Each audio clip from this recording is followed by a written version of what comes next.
Hello, everybody on YouTube. You're here early. We have episode 441 kicking off pretty soon. And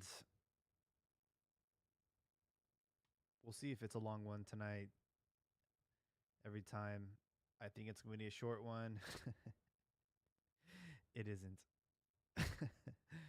So we shall see.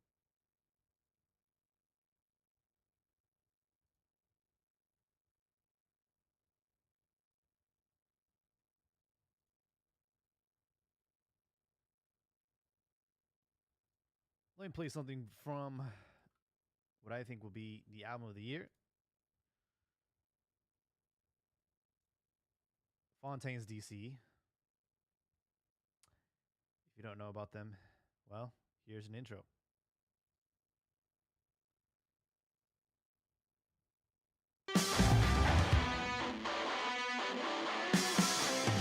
So here's the thing, I know you're watching, I feel your pain, it's mine as well. I know you're right, I know you're right, girl.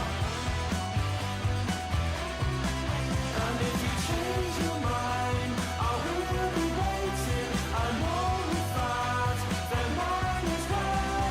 I know you're right, I know you're right, girl.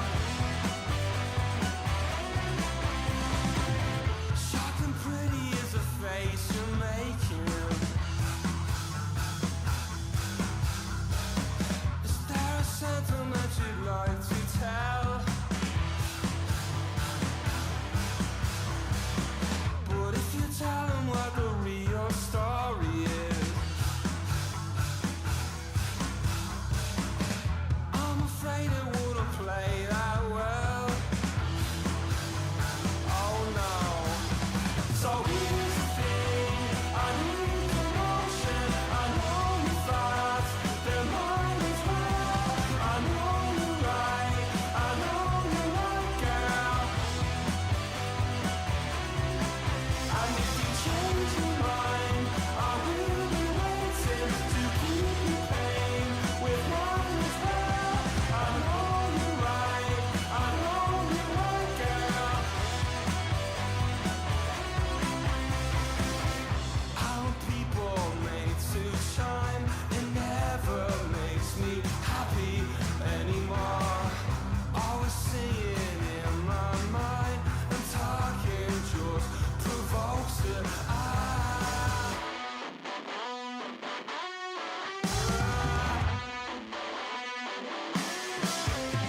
So here's the thing, I know you're watching, I feel your pain, it's mine as well.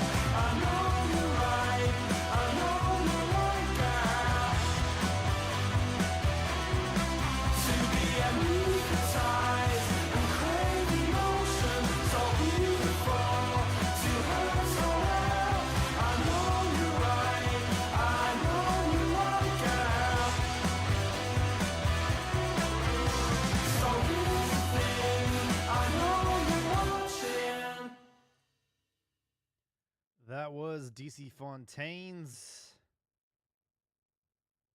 Here's the Thing from their album that shall be dropping on the 23rd of this month, Romance. If you don't know about DC Fontaine's, holy shit. They opened for Arctic Monkeys last year. That's how I discovered them, and they are absolutely phenomenal. Anyways, let's kick this off, shall we?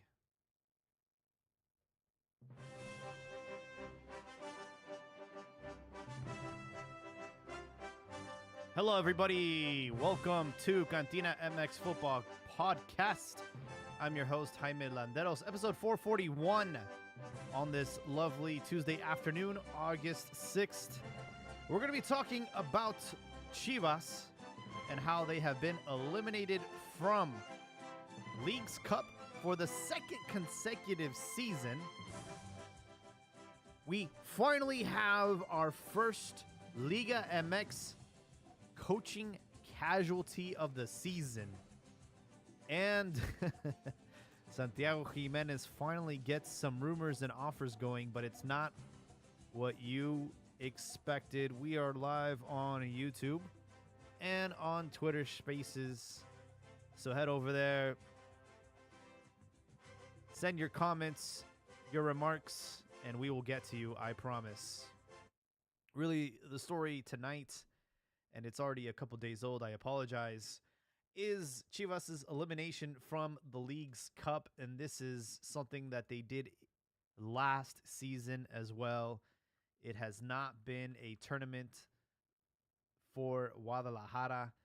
And I can even go as far back as the Superliga, for those who remember the first attempt at this tournament about 14, 16 years ago. I believe the first iteration of this tournament was introduced in 2008 as the Superliga. And I don't remember the actual criteria for which teams were going to participate, but it was a combination of Liga MX teams and teams from the MLS. And Chivas had participated way back then and also had very similar results, failed to qualify to the next round. In fact, I remember vividly a game, or at least a iteration of Superliga, where Chivas won their first two group games, and then they played a game against Atlante, and Luis Michel had a tragic injury, ended up being sidelined for the entire season. And Chivas, unfortunately, I believe they lost or tied that game and were eliminated from the Superliga. So it was all for naught. And that was a very critical moment because that was the first year, I believe, that we had gone without Osvaldo Sanchez. Osvaldo Sanchez decided to take his talents to Torreon. He ended up going to Santos, and it was like one of the first seasons that we didn't have him as our goalkeeper. And I believe we had also loaned out Talavera to Toluca. So Luis Michel was the only goalkeeper, and he was injured tragically in that tournament. He was out for a long time, and we had to scramble to find a replacement that entire Liga MX season. And we went through quite a few goalkeepers, and I think we landed on Libero Sanchez. So yeah, this goes far back as far as Chivas' track record with these tournaments with MLS. They just have not been good. And I was present at the first game, the one in San Jose. Levi's sold out, had a whole record and was very unhappy with their performance. Ended up going to PKs. They lost in PKs. And on Sunday, Chivas played LA Galaxy. LA Galaxy, who had already qualified as head of the group. Chivas ended up scoring first with Alan Mozo. However, very quickly, they conceded a goal, and it was 1-1. And then Galaxy in the second half kept the momentum up, scored a second goal. It really seemed like Chivas were heading towards an elimination. However, Cade Cowell scored a header, a golazo, forced the game into overtime, which there is no overtime. It went straight to PKs. And Tiva Sepulveda missed the critical PK, as well as Omar Gobert. And Chivas are eliminated from League's Cup. Ron, how you doing? How you doing, bud? Doing okay. Kind of going over the elimination for Chivas. Nothing new. They did the same thing last season. Dead last in their group. And they are eliminated. Yeah, at least they're consistent. At least they're consistent in the wrong way. Meanwhile, America has been just waiting for their opponent. And they finally have one. They'll be playing Atlas on Friday at 7 p.m. to kick off their League's Cup. I hope they win. I haven't watched any games. I'm boycotting on principle. Yeah. And you know what? I was really frustrated on Sunday, as the Chivas game was under a paywall. You had to have, number one, you had to have an Apple Plus TV subscription. And then on top of that, you had to subscribe to the MLS Season Pass. So a lot of people were unable to watch this match on Sunday. I was one of them. I had to find a stream on those sketchy websites, and yeah, it was just a really inconvenience. Like they're really trying hard for people not to watch this tournament that nobody really cares about. Yep. It's hard. I mean, they really. I mean, the whole streaming thing. They've really complicated this. Yeah, they really have. But now I hear that Tano got fired. He got canned. Yeah, you stole my thunder there. That was Yeah. the other topic we were going to talk about. The first coaching casualty of the season goes to Tano Ortiz. Now, you know him very well. He was your coach at America. Always struggled to get past the semifinals, and had the same issue at Rayados. Are you surprised by this decision at all? No, he's also been consistent, but also in the wrong way. You know, um, he provides some sort of stability, but in the knockout rounds and stuff like that, he tends to crumble. He tends to change tactics. And granted, that's common because obviously the playoffs are played a little differently, or in the but it doesn't surprise me one bit with Tano. Yes, he You know, is. and I don't remember which pundit said it, but you know, when you compare Chivas and then when you compare Monterrey is just I mean, that's a failure. Yeah, I mean, considering the the money. the roster, the money exactly. Um, so yeah, One thing, we will get to Tano Ortiz and his dismissal from Rayados. I was curious to know if you had any comments on Gago's press conference after the elimination of Chivas. You know, one of the journalists mentioned the word fracaso and it triggered him. He's like, "What's a fracaso? Define it." You know, I lost X amount of finals. I lost Copa Libertadores final, lost the Champions League final. I've been injured, 5 times in my career. I don't see it as a failure. I see it as an opportunity to, to be stronger and all this. He had like a whole winded speech. Do you? the whole fracaso thing really got hold.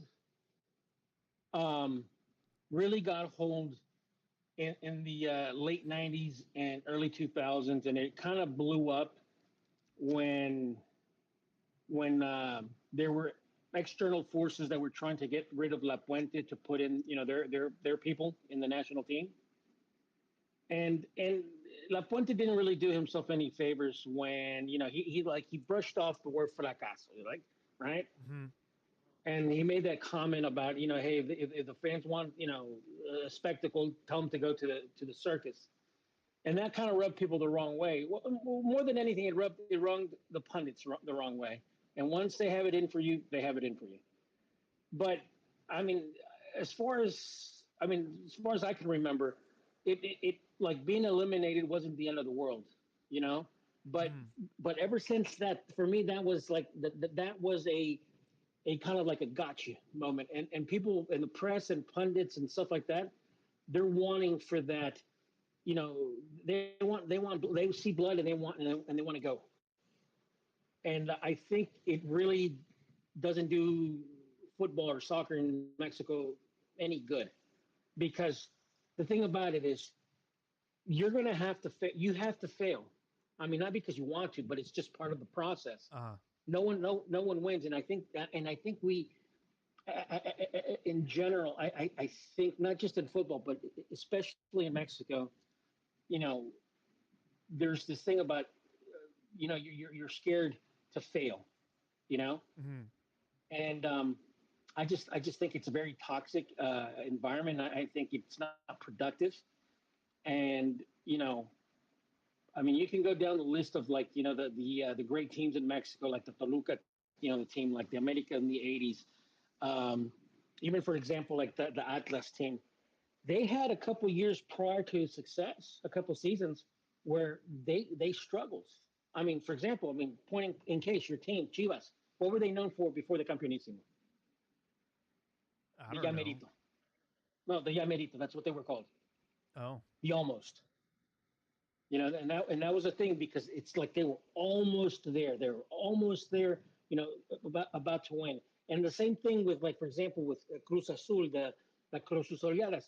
For that to happen is because you're playing in a very important game, right? And you fuck it up. So, but the thing about it is to play those important games, you have to be good. Mm-hmm. But the thing about it is you don't always win, and that's part of the game. That's part of life. I And will, I yeah. think we're very, you know, I will say that the word fracaso might be the most popular word that pundits use for yeah, you're for any process.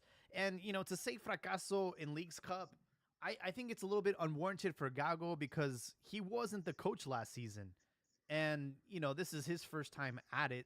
Obviously, losing to the worst team in the MLS is a little concerning, and also like their start to La Liga or Liga MX rather hasn't been the strongest. Two victories, a draw, and a loss.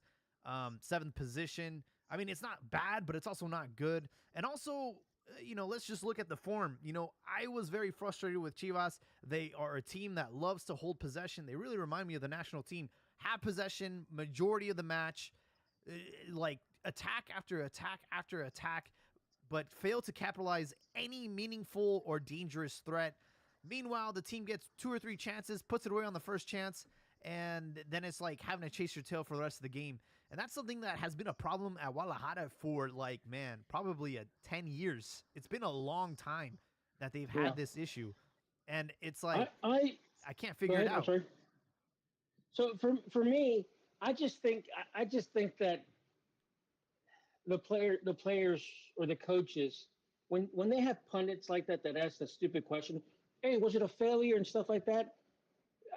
I think they're doing themselves a disservice. I would just say, yep, there was a failure, and just move on. It's just like, you know what, Yeah, just give into them, into their fucking, that's into their true. own stupidity, and just say, yeah, it failed. All right, next question, and that's it.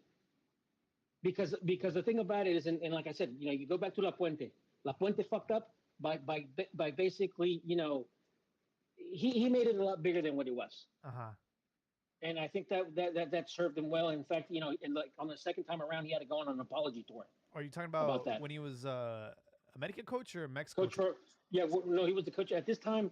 That was a coach for America when that whole fracaso sote stuff, right? But the Oh, thing about it is, at the time he was coaching America, but the thing is, he said that towards another coach. If I'm not mistaken, it was La Volpe, oh, and he used the word fracaso sote, and that came back and bit him.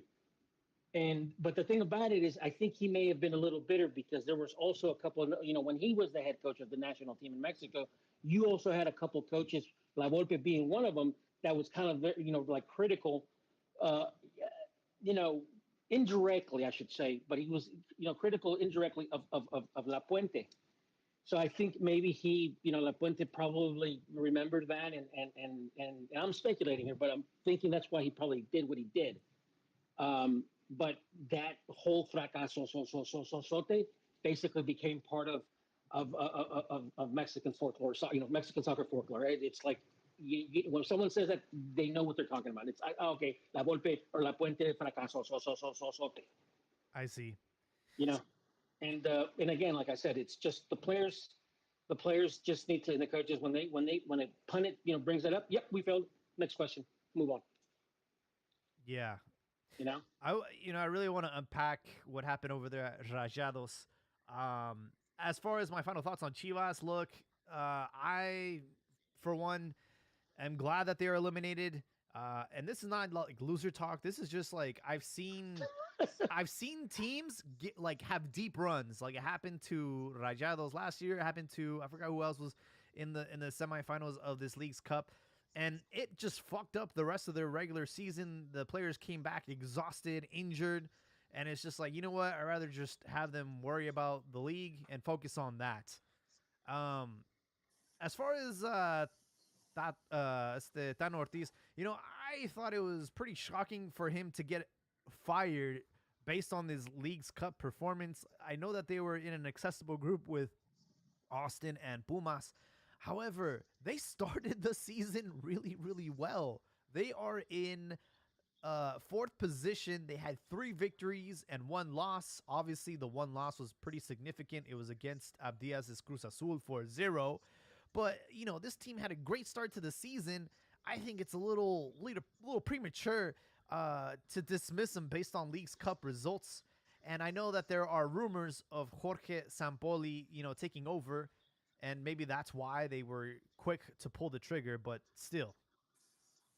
Buenas, buenas putos. ¿Cómo han estado? Welcome, Abdiaz, to the show. Thank you. Now, the first thing that I would like to say is that is 100 fucking percent loser mentality, okay? Everything that you just said, that was loser mentality. What about right. wanting to lose? Yeah. About just your view on like that it's not a failure, like it's okay. Like no, you guys I don't think it's failed. a failure. You didn't even play with chavitos. Like, what did your team really do? Especially you yourself, who are considered one of those cuatro grandes, right? You didn't even hold the flag up high. You didn't even make it to the next round, and it's your second year in a row that happens. But is that a failure for a tournament that really has no prestige? I don't think so. If it has no prestige, then why is Tano getting fired? Why did, what's it called? Shit, se me está olvidando el nombre. El viejito. Why did he get fired too? Why did Tuca get fired? Tuca, last year. It's the same story. I don't think that the Leagues Cup failure is the reason why Monterrey or Tano got fired. I think it's just the icing on the cake. That's like the last straw. But no, they were waiting for blood for him. Come on, bro. You think that lady at the airport was just made that cardboard piece just for fun? Like, nah, that bitch had it ready. Yeah. So Es un entrenador chico is unfortunately, right, and we've talked about it, it's just a perfect example of failing upwards. I like for example, Tuca at times when he was the coach and stuff like that, and not just in Tigres, but just other teams in general, he would minimize other tournaments like the Conca Champions, the Interliga, and stuff like that.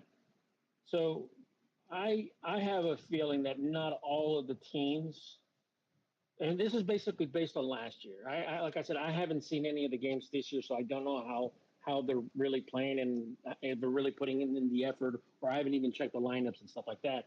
But like for example, I have a feeling that last year, based on some of how the teams were playing, some of the rosters and stuff like that, I kind of have a feeling that some of the coaches or front offices didn't really care how far they went, right? Now, I guess since you guys have been watching more of the games, do you get the sense that some of the teams are not necessarily not losing the game on purpose, but like having that sometimes that Tuca mentality is like, oh God, we gotta show up for this shit. Do you guys sense any of that? You know what? This is what I sense. I sense that the teams are running at about 85%. Like they're not giving it their all. Because teams that were strong and good and everything in just a couple weeks ago, right? En las 4 jornadas que tuvimos, are now looking tired, are looking a lot slower. The game isn't the same. The Cruz Azul que le metió la pipa a Rayados 4-0 isn't the same Cruz Azul that's playing right now. So do you think it's travel a combination? Or do you think it's the shopping mentality? Vamos al shopping.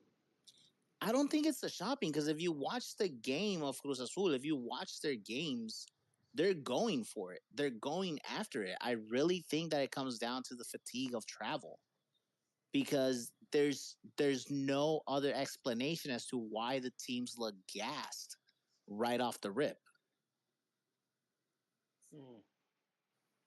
And we're talking about the team that is el líder general de la liga ahorita. ¿Verdad? Like, it's... Do you think do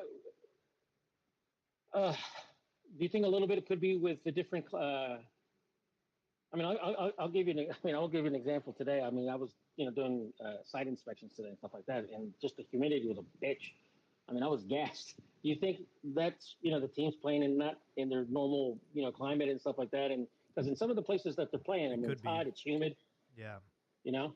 Yeah. There's It been could be, could be but a it depends factor. on certain teams like Cruz Azul. They're playing on the East Coast the whole time, Yeah. right? They played in Charlotte, they played in Philly. Like those are pretty good weather for them. In fact, I don't even think we're having the hydration breaks in the games being played in the East Coast. I mean, that's crazy because in Philly's been high 90s. It's been mid to high 90s. Yeah, And but then remember primetime games too. I They're know, way but like, later. yeah. But even then, even at nights, you still feel that muggy. I mean, you still feel that humidity. But Sí, güey, pero no es como pinche Monterrey donde te estás sudando un huevo. well, Monterrey. But I haven't been to that stadium. It's on my bucket list. But from what I hear from a lot of fans and even players is that it's basically In the because of oven. exactly. I keep hearing about that it's just brutal Even because of players. the external cladding that they used. It turned it into a fucking oven. Because it gets hot as shit. Y luego por la sierra también. Yeah. But it's interesting you say that. I mean, like I said, I'm just wondering if the teams are actually putting in the effort. Abdias, I wanted to comment on something that you mentioned with Tano had it coming. Where is this coming from? I was looking at Rayados' run last season. Obviously, the semifinal cuckold. They lost to Cruz Azul in the semifinals, but they ended the season, like fourth in the table. And again, they've had a good start to this season. So to say that he had it coming, I just don't see that. You don't see it. You don't see it from the Mexican fan base who's hungry for blood, hungry for a fracaso. Come on, man. We are always wanting a head to roll. I'm going to be honest with you. I start watching La Liga at the beginning of the season wondering who's going to be the first one to get fired. Mm-hmm. Like, that's the way this game goes. Now, the thing about Tano is exactly that. He hasn't even sat on the cuck chair. He has been forced to sit in the semifinal cuck chair multiple times. Like, it keeps happening over and over again. And like you said, the investment that Rayados makes isn't an investment to end in semifinals. Like, they are an everything or nothing type of club. And when we have those type of investments and mentalities, we don't have anything else to do in that situation. Yeah, I don't know. I just feel like they are closing in on Jorge Sampaoli, and they're like, "Fuck it, get rid of him now." Clean break. The team returns. They have like a month to do preseason. Let's do it. Let's get rid of him. But honestly, I thought that was a little bit premature. Oh, it's definitely premature, man. Like, one of the things that I hate about Mexican soccer, and we talked about this in the last pod, right, is that there's no consistency, there's no insurance of you keeping your job. Like, we brought up the point of that many times. What happens is that the sporting director will bring in the players that he wants versus the player that the coach wants. Mm-hmm. Well, the coach is a temporary employee. And I said it just a week ago, like, it's Mexican soccer. This shit changes all the time. Yeah. So therefore, this is the thing that we have to look at now is who is the sporting director bringing in? Because yeah, sure, Sampaoli can come in. That's a beautiful fucking thing if they can do it, which more than likely they can. ¿Por qué? Porque tiran la pinche casa por la ventana y ponen los pinches billetes, right? They ain't broke like certain other teams. So it's just one of those things of like, Rayados had it coming because of the level of investment. It's just like anybody who steps into the Tigres chair and doesn't bring in results is going to be looked at a fracaso. And at best, you get what? 3 seasons, 4 seasons of underperforming with those teams. And Tano had been right around what? The third season, 4th season mark? Come on, my guy. I'm It's looking it time for up you to right go. now. I think he was going into the 4th. 4th or 3rd. We're right in there. And like seasons, sorry, and I gotta be specific. Torneos, because it's not even seasons; it's tournaments. All right. Looks like he joined May of 2023, so he's been there for. I mean, it was gonna be his third season. Yeah, no torneo. Wait, let's change the vocabulary because the fact that we keep thinking about this shit in seasons is really holding us back. Is that argument that I had with Richie last week about undervaluing and the merit of all of this? So if we're gonna put the proper merit on things, let's call them what they are. El torneo. No fue la temporada entera, güey. Fue nomás el torneo. El torneo clausura. El torneo apertura. Call them what they are because they're not fucking seasons. Real quick, let me just go over the round of 32. So LAFC will play Austin tomorrow. Vancouver versus Pumas. Inter Miami versus Toronto. Tigres versus Pachuca. San Jose against Necaxa. Seattle Sounders versus LA Galaxy. New England versus New York City. Cincinnati versus Santos. You have Orlando City versus your Cruz Azul. Columbus versus Sporting, Philly versus Montreal, DC versus Mazatlan, yes, Mazatlan, St. Louis, Portland, Toluca, Houston Dynamo, America Atlas, and Juarez, Colorado. Let me do the tally real quick. But while I do that, yeah, like who cares, right?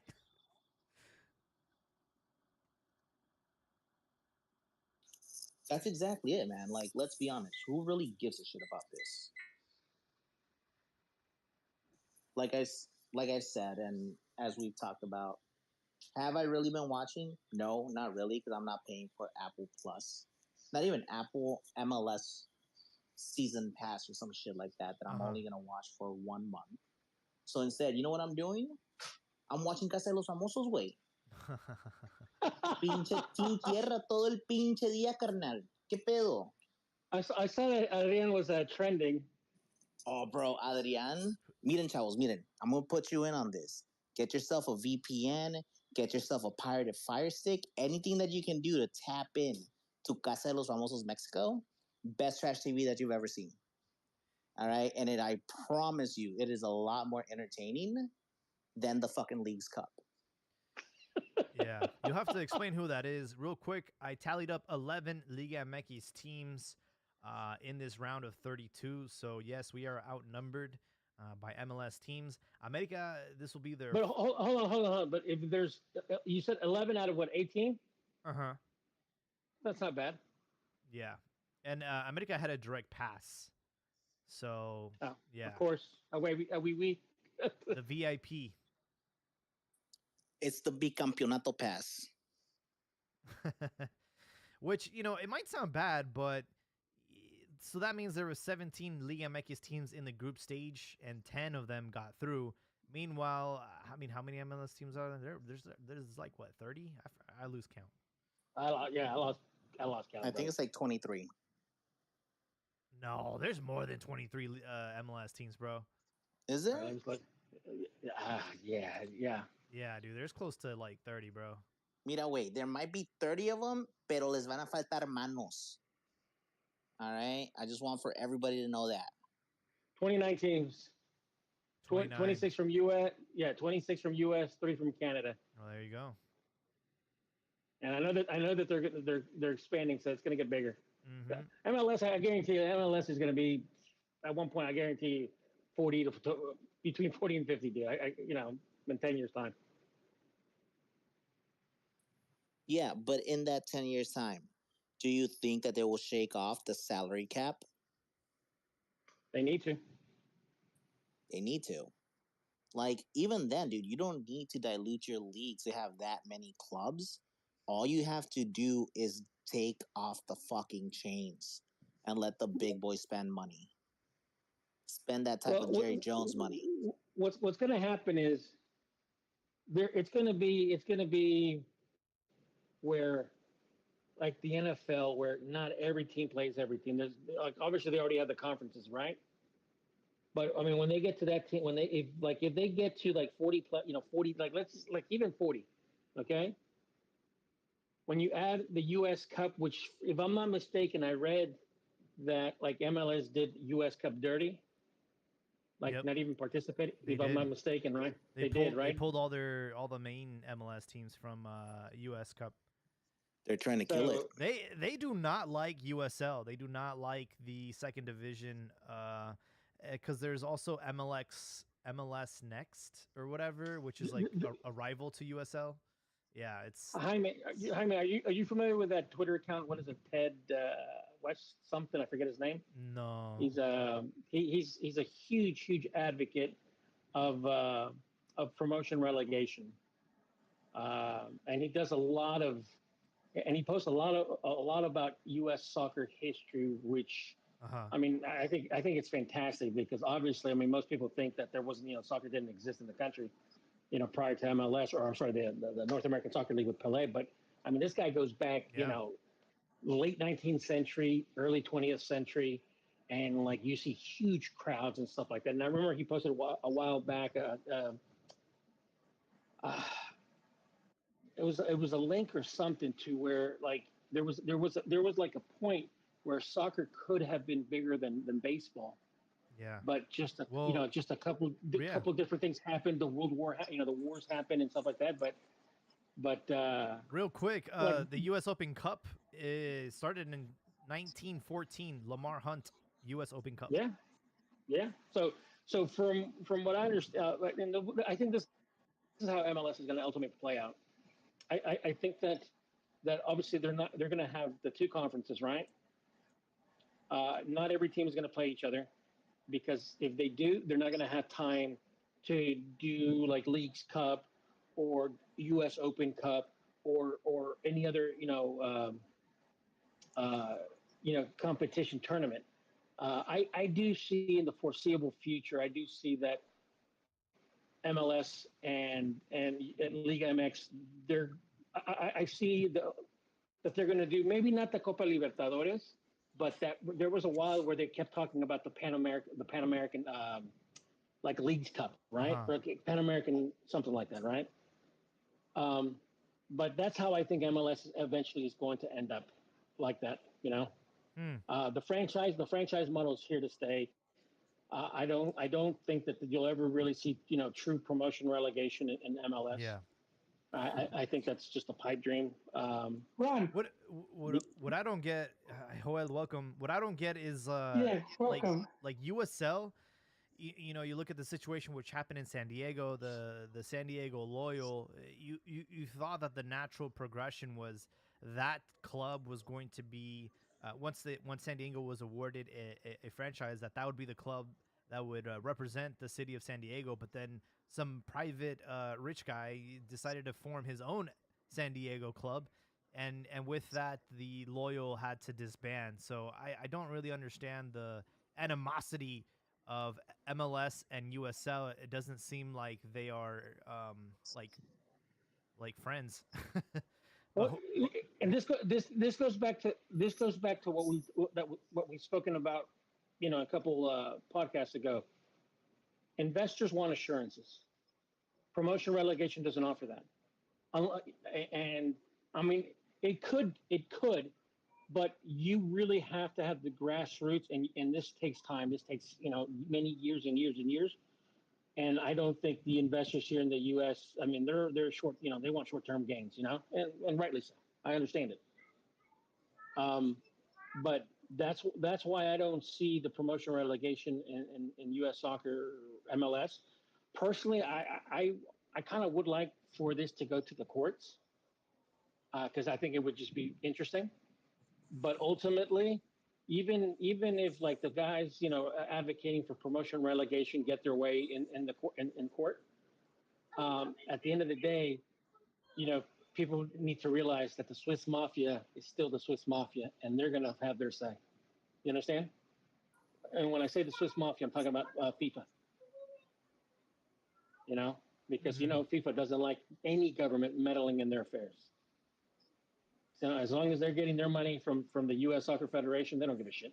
Most of all, here's the thing, man. With as pro business as the U.S. is, I don't see any court in the land upholding promotion relegation. If anything, I see them favoring an investment from an entrepreneur and protecting that. That's just the but way the but U.S. is set up. but the thing about it is we have to talk about the antitrust laws, right? But you're not creating Um, trust. no, what I'm saying is that they're not creating competition. So the argument from the guys that are fighting for promotion relegation, some of their arguments, and they have valid arguments, is, the antitrust laws in the U.S. Now, the thing is that this has happened in baseball, this has happened in football and stuff like that, where they go to court and stuff like that. But the thing about it is, NFL is a closed, American football is basically in its own Yeah. chamber. Its Hey, own, Carnal, can you do me a favor? Can you say that a little yeah. bit louder so that Richie can hear you? I'm not getting here, Bill. I was a good, I was a spectator. I really Oilo, like oilo, y hablando de guy. pendejos, mira quién llegó. Wow, it's like Beetlejuice. You, You say his name and he just shows up. Yeah, so basically that's where there's been I mean MLB and NFL and they've been taken to court with antitrust and stuff like that, but it never really gained any traction because it is a closed system. Now soccer on the other hand is a little different, and soccer is a lot more international. There's a huge chunk of people that do want promotion relegation. Um, and I think like if this were ever to go to court, I think it would have some traction. But again, what happens in the U.S. court is totally different than what FIFA. Yeah. Real quick, Ron, with the account you're talking about, it's Ted Westervelt. Yeah. He his for those interested, and I do recommend people follow him. Yeah, his handle is at Soccer Reform. I just Yeah. recently retweeted one of his stuff because he posted an old ticket stub from August 1978, the Damn. LA Memorial Coliseum, Argentina versus Mexico. Oh. It's $7, dude, advance sale. $7? Holy Yeah. smokes. The people, Guerra Co. presents. That's like whoever put the money to get the match, instead of like some or whatever. It's just Guerra Co. With Ted though, he's just a pro rel. I wouldn't say he's a fanatic, but he believes in that sort of open competition and fairness, which in theory everybody should. But like for example, I know that he doesn't like that how Liga MX is basically kind of converting into MLS. That in the future, I mean, Liga MX is going to be a franchise model, um, and I think I've mentioned this to him, like I tweeted with him, is that, and I've told you this guys before. Mexico has not had a true independent, autonomous, self-sufficient second division in more than 40 years. So I mean, having a second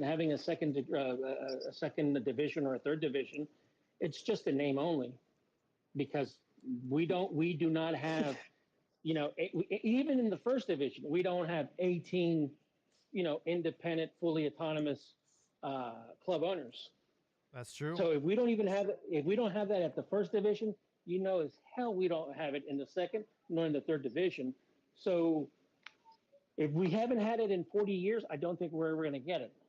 So I think it makes sense, at least in Liga MX, to do kind of like what the NFL has done, NBA has done, and basically just adopt the U.S. franchise model, which, I mean, the whole Liguilla was based off the NFL. I mean, that's what the old Cruz Azul, Billy's. What's that? I would say, like, I have no issue with Liga MX doing that. My question is, will this attract foreign investment?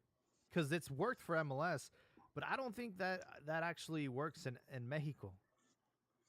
I think, well, it will, because if the guy from Atlante, what's his name, Garcia or whatever, and Cucino or whatever his name is, I remember reading in an article or I think it was on some show He said that when in fact, I think I know when I heard this.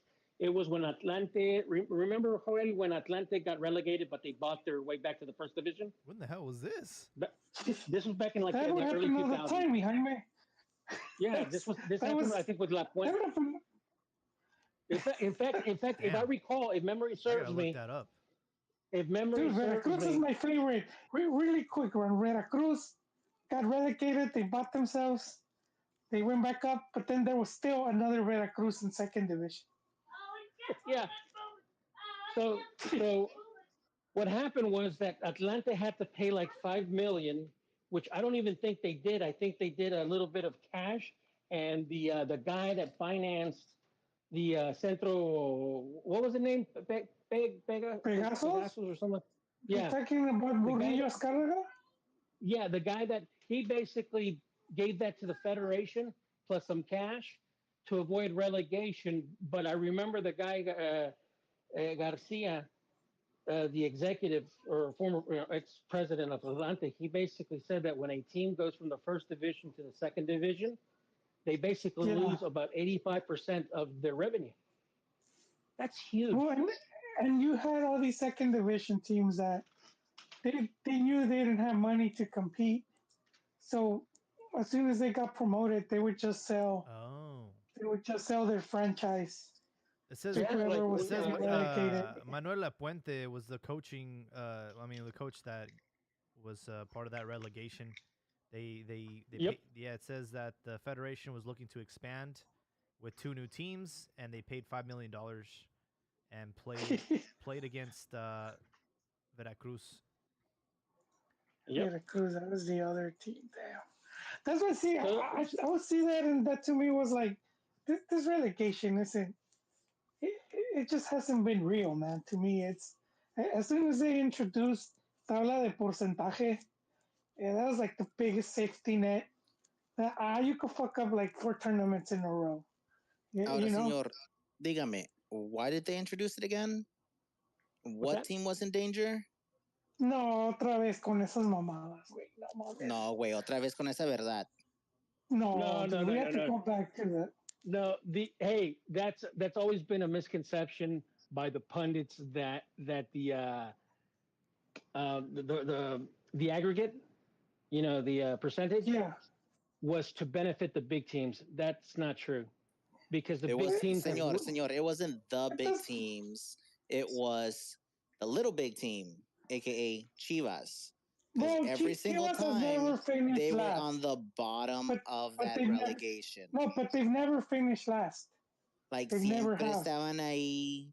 Like, yeah, you never finished last. Good for fucking you. But then after 4 years of not earning enough points, of not doing it right, ahí estaban.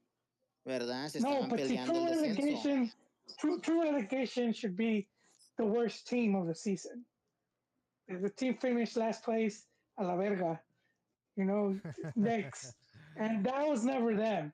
That was never them, though. That's the whole thing. Even the recent one, when they got rid of relegation, that was the whole thing again. That it was for Chivas, and when they showed who voted for what, they clearly voted against it. Chivas voted against it. So I mean that porcentaje, I think it benefited all the teams in first, but to me it's like it's just take away from it. It's whack. It's like you could fail 4 times, sort of. I was like, nah, all right. And then you saw teams buying their way back. So to me, that's why I never got it. Why so many people were like crying over promotion relegation being taken away, and it's like, well, you never really were in danger. You never in danger of what? You just last place, and then that was that. You just pay some money, and you're still here. Yeah, I know. The second division has been unsustainable for quite some time. I really do wish that Liga MX would expand back to 20 teams, because there are like a few respectable teams in the second division that should be in the first division. The one that comes to mind is Atlante, obviously, and I think like either Leones Negros or Morelia deserve to return. Yeah. Also, adding to the tabla de descenso, right? I mean, that was, if memory serves me, that was instituted, I think, in 91, 92. Okay, and I mean that, if I'm not mistaken, that was the year that Pumas beat America in the final, and what 91, do you that's call, 91. what's that? And Ole, Chivas was Ole also in the Tuca. play. Yeah, and Chivas was also in the playoffs. So, like I said, I mean that whole thing, people. I mean, that's just pundits doing what they're doing. Just, back then, obviously, it wasn't clickbait, but it was just to sell papers, right? That the tabla de porcentaje was just another way to imitate the Argentines, because they also had something similar. But also because the big teams wanted it, and as Joel said, that's not true. Um, so yeah, that's, if anything, that's, and going to what Joel was talking about, that, that for me, that was to benefit the mid and smaller teams, because it gave you a couple seasons to fail but grow, you know. And I don't think a lot of teams really took advantage of that, because I mean, you could fail. Like I said, you were, it gave the smaller teams and even the big teams the opportunity to basically lose and not get relegated if you were dead last in one season.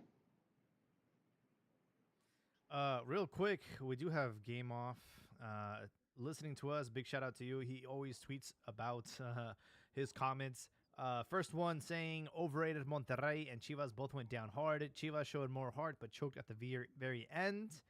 And also, thank you, Mazatlan, for winning, getting better, but still the worst team in years. Toluca looks like our flagship since others have sucked. Come on, America, Rayados, Tigres, Chivas, Pumas, get pissed off and win. No, wait, you're a little bit late con lo de Chivas, so Yeah. sorry about that one. But you know what? He brings up a very good point. Thank you, Game Off. Wait, los equipos de medio pelo? Those are the ones who are having a pretty good showing. Juarez, Mazatlan. Like, once again, the lower table teams are the ones out there who are at least putting in their hands. Yeah. So what if we all got it wrong, man? What if the memo that went out was, hey, güey, deja los mongolitos que ganen, no? Like, let them win one. So hence why we're getting esos pinches equipos piteros que están ganando.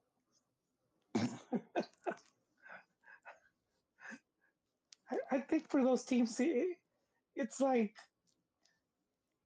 to try to they have to kind of create a fan base. So they sort of have to picar piedra, as the saying goes, try to get wins wherever they can. And if they're a team that if they go far in the tournament, that's enough to create some excitement, get more people talking and into the stands. That's exactly it, güey. Es como cuando que coges a tu prima, ¿verdad? Es que me estoy acordando, güey, y me emociono. Es como cuando te coges a tu prima, ¿verdad? Te dicen, no, sí, güey, pero es tu prima. Sí, güey, me vale verga, pero cogí. ¿Tú estás cogiendo? No, ¿verdad? So, no hay pedo, no importa que esté un poquito retrasada, güey. Se deja. Yeah. Yeah, it's just more money for them too. I'm guessing for advancing to the next round. Um, with other teams like Chivas, they lose money if they fail to make liguilla. I mean, other teams will lose the same, but Chivas just has more. The bigger teams just have more writing, just because of sponsors and whatnot. Um, One thing. Wait, Jaime, What's up? Did you talk? Did you talk about Gago? I would like to hear your thoughts on his comments. Real quick, before I do that, Pistola on YouTube says, "Love the pod, boys. Keep it up. Abdias is the goat." Abdias, why are you on YouTube commenting on yourself? Come on, man. That guy ain't real. No mames, güey. That guy's a tablet with him. He's tweeting. He's writing. Hold on. YouTube, clown. Do you guys really think that I am sim racing, doing a podcast, and commenting on my own shit? No, mamen. Yeah, I'm sure you paid someone to say that. You probably paid, yeah. But yeah, Joel, I'd like to hear your comments on Gago. For those that don't know, he was on record saying he got triggered by one of the journalists talking about fracaso. Do you think this is a fracaso? And he like recapped all the failures he had in his career, losing Copa Libertadores, losing Champions League, all the various injuries he had throughout his career. And he said, World Cup final. Yeah. Oh yeah, World Cup final. So Joel, what do you think of his comments? I think it was a fracaso. Before you comment on that, like you get the idea that he was saying that, hey, I lost in the Champions League final, this final. It's like he was just kind of like showing off the tournaments that he played. Yeah, definitely. You mean like showing his credenciales? What's that? Like showing a picture of his credenciales? Of his press passes run? Something like that. He's saying it with a glass of wine in his hand. Yeah, he started name dropping. I think he brilliantly handled the question. It was a fracaso in the sense that the team failed to advance past the group stage. I don't think it's a fracaso because the word it seems kind of exaggerated, and it's like the media would use it to like if you agree, like they're just gonna like have that against you, and so it's like you can't even be like upfront about it, and then you really can't you can't talk bad about the cup, so it can't be like, well, we don't care about this. I'm not saying they didn't care, but it's sort of like this is not our goal. It's liguilla. It's to see how far we can make it there, and this is just using it for some of the other boys. But it was just in the sense of just not advancing. It was fail because you failed to advance, but like uh, he he did, man. He started name dropping all of that. And I do think he handled it well because you read the comments on Twitter, and all the fans are like, "This is my coach," and when yeah, it was yeah. He did a great job with that, and um I kind of like half agree with him. I just feel that he can't like say what he really feels, just in regards to what the team is, what he's hoping to get out of the team or whatever. And also like it was two draws, dude. I don't, you know what I mean? Like yeah, they failed to win, but it's not like they were getting like outplayed and the team was looking horrible. They were outplayed, and they did look horrible. Did you not watch the games? I did watch the games, dude. That's cap, bro. I saw one. I was acting all pinche mentiroso, güey. I know you watch them on Facebook. Like, how'd you get the stream? I got to see. Joel's MLS fan. I'm not an MLS fan, right? He was playing with reserves the one game I saw. When they tied it toward the end, I believe. Now, here's the one thing that I'll say about that press conference, right? Did he smash it out of the park? Of course he fucking did. Because the question of, is this a fracaso, is the most predictable question in Mexican media that there has been in the past 10, 15 years. Like, so yeah, every coach out there, I promise you, has a speech written around whether or not it was a fracaso. Like, if you're coaching in Mexico, be ready for this question. Now, did he handle it beautifully? Yes, he did.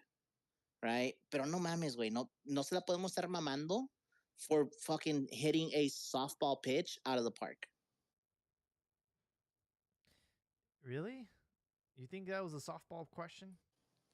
Fue un fracaso? No mames, güey.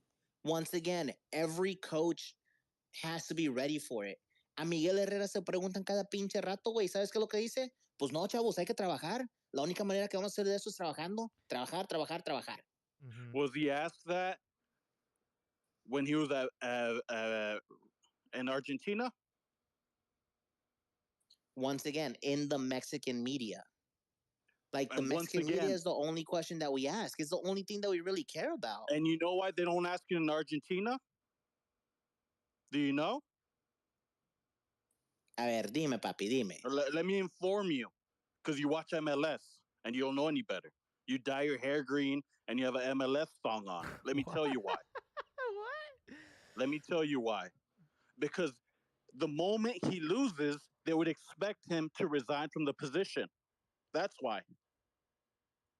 That's not going to happen in Mexico. He's getting paid in Mexico, and the dumb Beaner fans and media, they eat that up. Home run. He completely evaded the question. Yep. He questioned that guy's intelligence by asking him what a fracaso is, and Yeah. everyone just ate it up. Yep. To, That's true. That's the best way to answer that question. No, it's the best way for him. For him, and anyone who thinks that's he hit that out of the ballpark is just a dumb spick that eats that shit up. Another Hernan Cortez moment. You guys eat that bullshit up, man. I swear. He he. It wasn't when he was at look when Gallardo when he lost the Libertadores final to Flamengo in the last minute or what was it the last 5 minutes? He he said it was a fracaso. Who are you gonna compare that though to a League's Cup now? Well, You seem to well, isn't Chivas a big team? depends who you ask. Well, But yeah, it is. if that's the question, if that's the case, then hey, I don't have anything. I guess you're right. Then it's not a fracaso. If it's not a big team, they don't have money, man. But it is. But it's also like in the grand scheme of things, it's not a big deal. They're playing this tournament that it's like you know, with one hand tied behind your back, and he has like a limited squad, and and so his main thing is obviously Liguilla.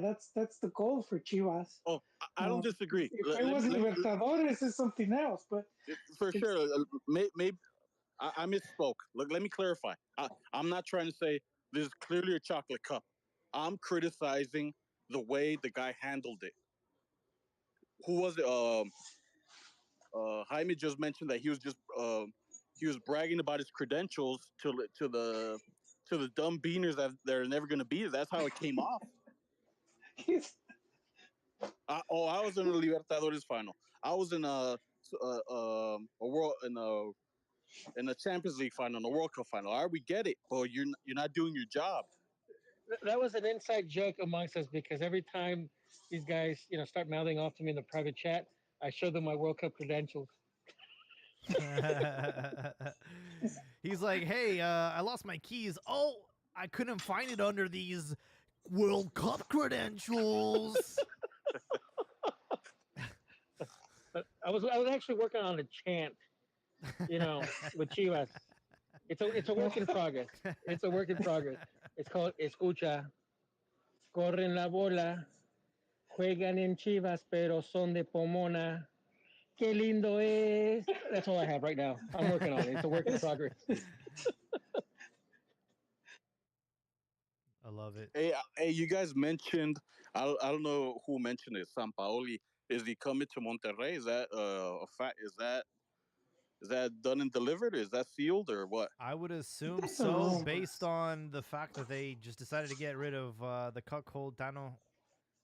Tano, the all-knowing Tano, the one that everyone told me that he was the second coming of Bianchi. He's the next Gallardo. I do think he's a good coach. He's a good coach. He fell in the right situation. He fell in the right situation. You could fail, and that doesn't mean that he sucks with what he did. No, but hold it. I even defended him when the team started to even show just like it's like they went into fourth gear. They were all in fifth gear, and then they went to fourth against San Luis, right? Yeah. But then the way that team played and the way it was embarrassing, and that like Tano showed his true colors, and he did that again in Monterrey. So I think this guy just doesn't know how to manage, playoff matches or important, knockout matches. And I think people are caught on with this guy. Yeah. No, but I mean, overall, if you look at like his record, I'm not saying he's like you know really good coach, but he's not bad. To that point of it's just that the expectations for Monterrey are pretty high because of the money the players are bringing in and whatnot. So they're expecting more. They're expecting a team that's gonna be. He had the team playing like he's had the team playing well. I'm not questioning that, but the thing about it is you have to deliver at the end. And the way the way his team have played towards the end of the season in important matches, it's like ooh, Well, just quick with Zampa, his name's been making the rounds for a while. Like, I think he's been getting shopped. Trying to see who will who will bring him into Mex. I see him eventually coaching a team in Mexico, um, but I do think he's been mentioned as one of the candidates. We had a Monterrey fan. He would sometimes call. He would. Those Maybe if he's exist? listening, yeah, dude. We had a big one. Wow. Otra vez, señores. Papi Pemex. So, entonces, ¿dónde viene este cabrón? He's coming from Brazil, isn't he? Sampoli? Yeah. Like, what club was he last at? Let me ask the internet. It was Flume, wasn't it? Maybe. Nobody's buying it. If it's who I think it is. It was Flamengo. Flamenco, ándale. No, güey. Ese vato los tenía jugando con toda pinche madre, güey. No, he didn't. En la Libertadores. Dude, No, did you not see them? I dude, did. they were fucking balling Ricardo, out. They were playing this is really from the perspective of a Cruz Azul fan. Just remember that. Oh, slash MLS fan. You're right. My mistake. No, it might have not been this season. It was last season. Then when I was watching, they crashed out. They had everyone come back. High expectations, and they crashed out. Yeah, they were defending champions, and they crashed out. But they were playing great football. No, they weren't. He was being criticized because they weren't.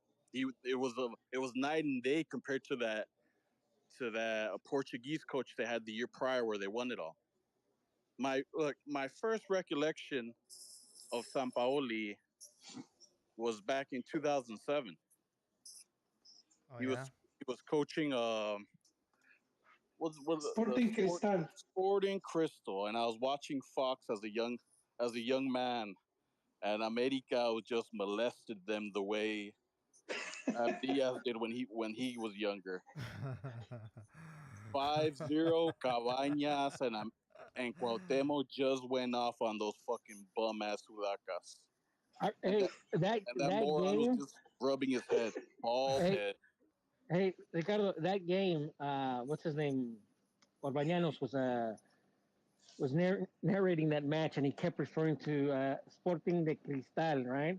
And he kept getting the name wrong. And the South Americans, I remember they were just fucking pissed at Orbañanos because he kept fucking saying the name wrong.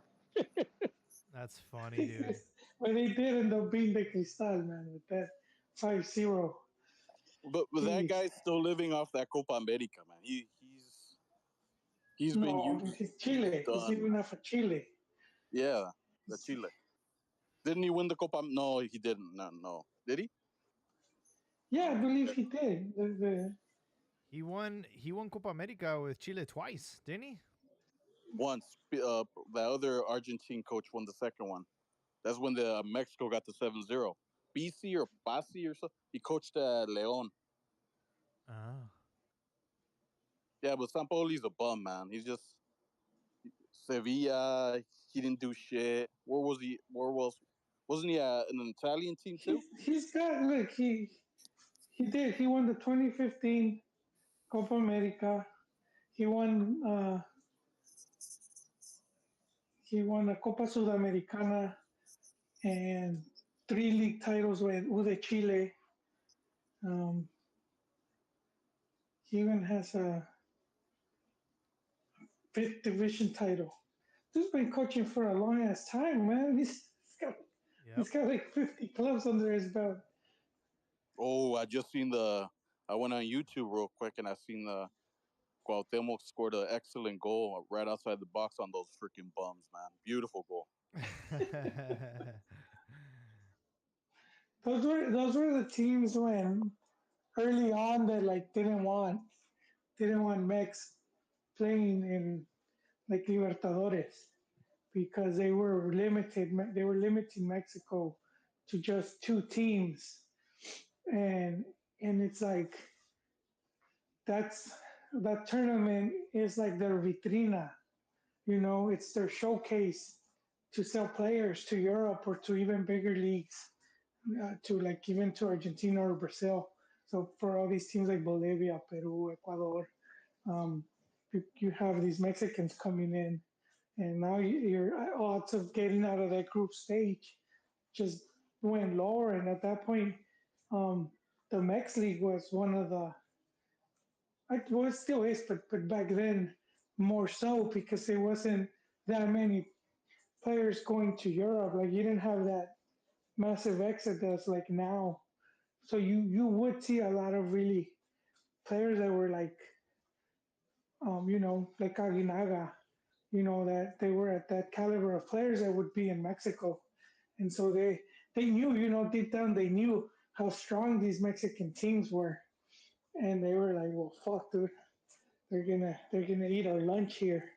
And sure enough, it did start happening. Especially after, um, all that money started coming in from TV and whatnot, sponsors. And now Mexico went from, how many did they have? Did they have four or did they go past four teams? I can't remember, but you saw more participation. Yeah. And what a coincidence that Mexican football was, would you guys agree, at its peak during that time? I do, but I disagree with Ron on one thing.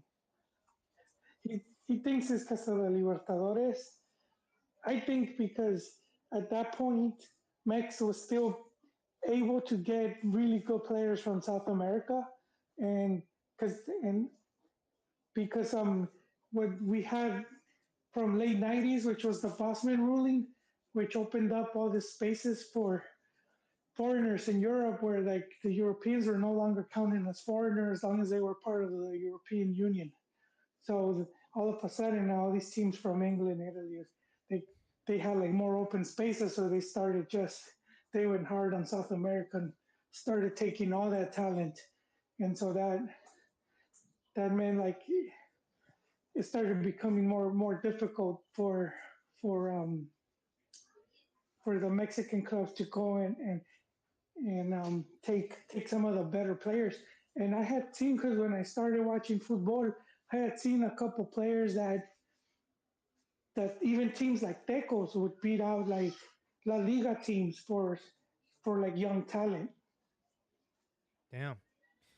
Yeah, Hey, and it was, Joel, yeah, I Mexico, even from the 70s and onwards, they were able to get very, very good foreign talent.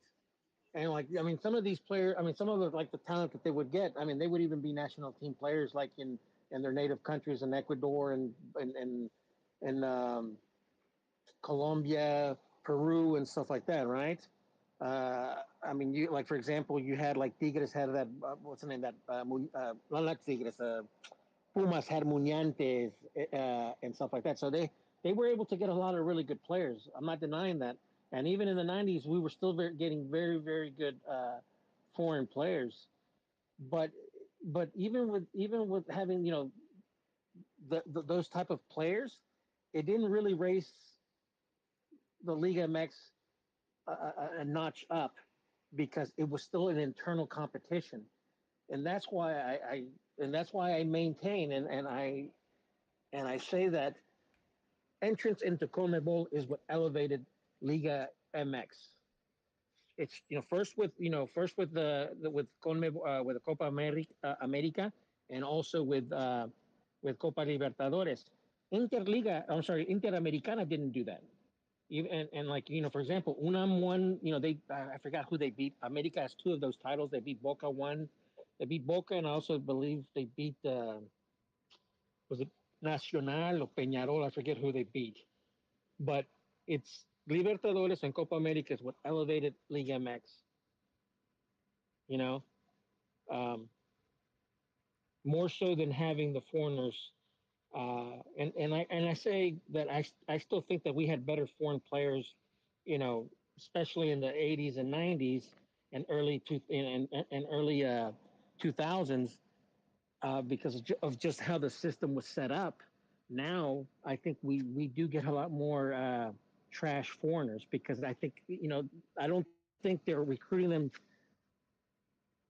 for the team's sake. I think they're just recruiting a lot of foreigners hoping to make a buck.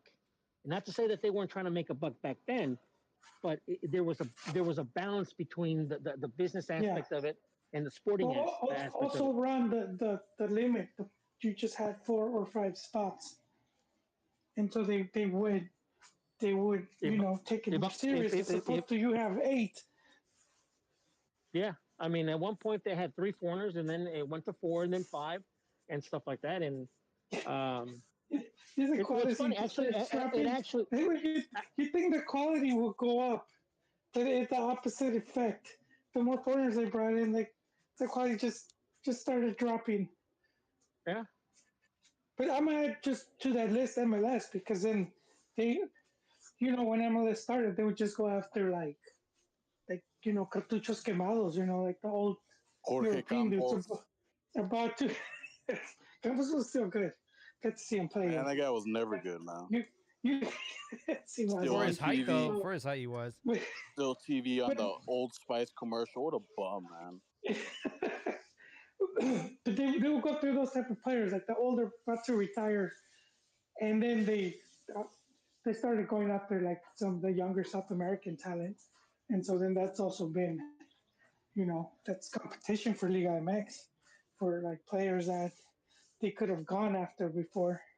Now you have, what is it, 30 teams over here, which didn't exist before. I had a question for you guys. Sunday was not just a game to watch Chivas lose. You had the under 20 CONCACAF final between USA and Mexico. Mexico really struggled to get in this game, but miraculously got the game into overtime, and in overtime they won. And with that, a direct pass to the 2025 World Cup under 20. Wanted to know if anyone here was able to watch that match and, if you have any hope for the future with these generations. I watched the match. Um, I mean, hats off because they won. I mean, they scored in the dying minutes of both uh, regular time and then extra time. Yep. Um, but the team didn't convince me, not at all, not one bit. And even though if you were to look at the statistics of the shots on goal, the amount of corners, towards the end, you had like I think it was Kobe Jones and the other guy, the other pundit were talking about about the possession, about the shots on goal and stuff like that. That to me didn't really mean anything because I mean obviously the U.S. scored, and it was natural that they were going to play back and basically concede possession to Mexico, which they did for large periods of the game. But what really bothered me about the Mexico team was just how they attacked. It's like they were just too repetitive and too. It's like they announced what they were doing, and the transitions were horrible. The crossing was horrible, and it was just too repetitive. Are you And talking honestly, about the senior Mexican national team? Are you talking about no, Chivas, or are you talking about U20? Because it's all sounding the same to me. no. This is U20. This is U20. I mean, they like I said. I mean, they fought through, and sometimes you're not always going to win pretty, but I just like I said, I saw the final and I saw one of their other matches, but I didn't see the entire match. But from what I saw in the other match, I thought that it was their attacking was just too. I don't know. It just seemed like the lines weren't working together. You know, like the mid with the forwards and stuff like that. I just did not like the attacking, and I thought it was just too repetitive. You know, just sending useless crosses into the box and stuff like that. They weren't doing their runs and their overlaps properly. No spatial awareness. Um, but again, I'm happy that they won. I think there was what the 14th or 15th under 20 championship, CONCACAF championship in their history, and I'm glad they qualified because not they didn't qualify to the last U20 World Cup. Yeah, I mean, a lot of the players on the starting national team, none of them really caught my interest. There was one in particular, Yael Padilla. You know, he is the number 10 on that team, and he looked good. And I'm just like, man, this guy is absolutely erased from Chivas. He had a really good display. Like, was it 2 seasons ago? And now it's just like, dude, what happened to this guy? This guy got erased. He started dating white women, and he went. His career went to shit. But I'm like, dude, like, why are we not just throwing him into Leagues Cup? I think that would have been a much more use of his time, much more valuable experience. Now, something really quickly I would like to point out is that yes, in fact, your life does go to shit once you start fucking with the white devil. But bro, that nut that you bust is like second to none. All right. It is. It's so good that strange fruit hung from trees. Like it's worth it, guys.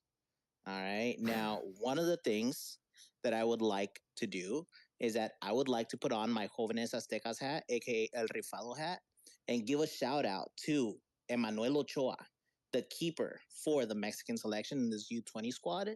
And most of all, it's not exactly his performance or anything like that.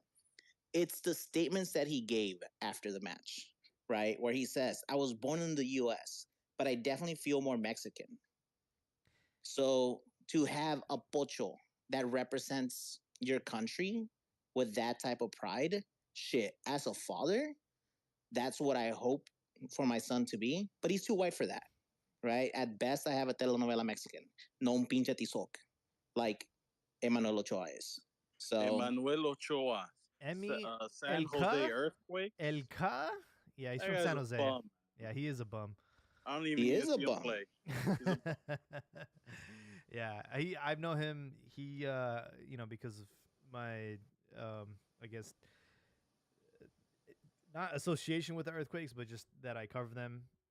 He's come from like the grassroots and very quickly formed an alliance with the Mexican national team. So I mean, I've seen him play a couple times. He's really nothing special, bro. Well, yeah, no. It's not anything special. Like I was saying, to have a pocho that wears the shirt with that much pride, that is what we strive for.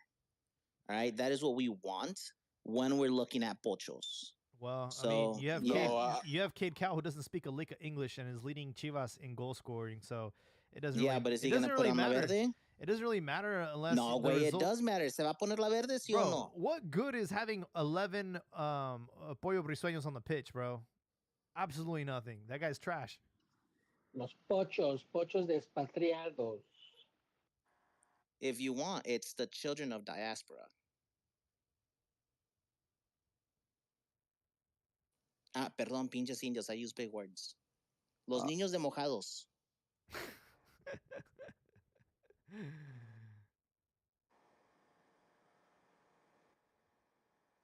yeah. No one cares about those losers, man. They suck. I agree. The other topic I had tonight, we finally got some steam with Santi Jimenez, but it's not the one rumor that's gonna get you excited.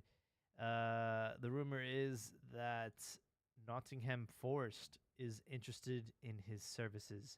Nottingham Forest, who might remind you, plays in the Championship, the second division of England. Perfect spot for him.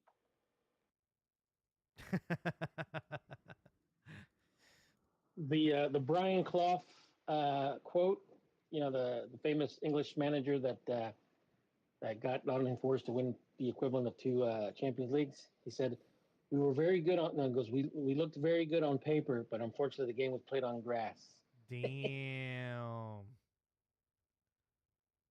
that's nice.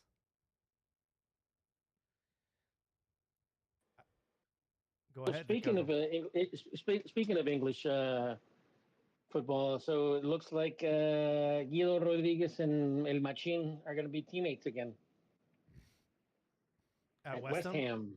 Ham. Yep. Oh, I'm like good because I would hate to both see them go back to America.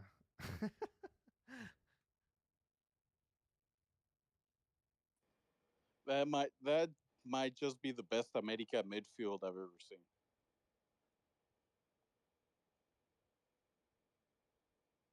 Shitting all over Cruz Azul, all over Chivas.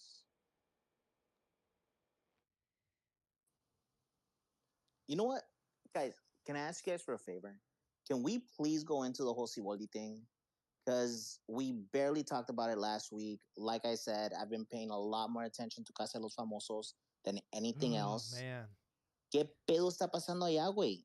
Yeah. And the memes are still rolling in que el güey se fundió a la pinche Tatiana, güey. Por eso, grande, señor. Grande. I was gonna bring up Siboldi because coincidentally his podcast with La Volpe aired at the same time as our episode. So it's actually, being broadcasted right now, and I was really hoping to hear what he has to say about what happened at Tigres. And they did already start leaking out some like sound bites and some shorts. He mentioned that when Marcelo Flores joined Tigres, he was missing some of the fundamentals. And this is a guy who was in Arsenal.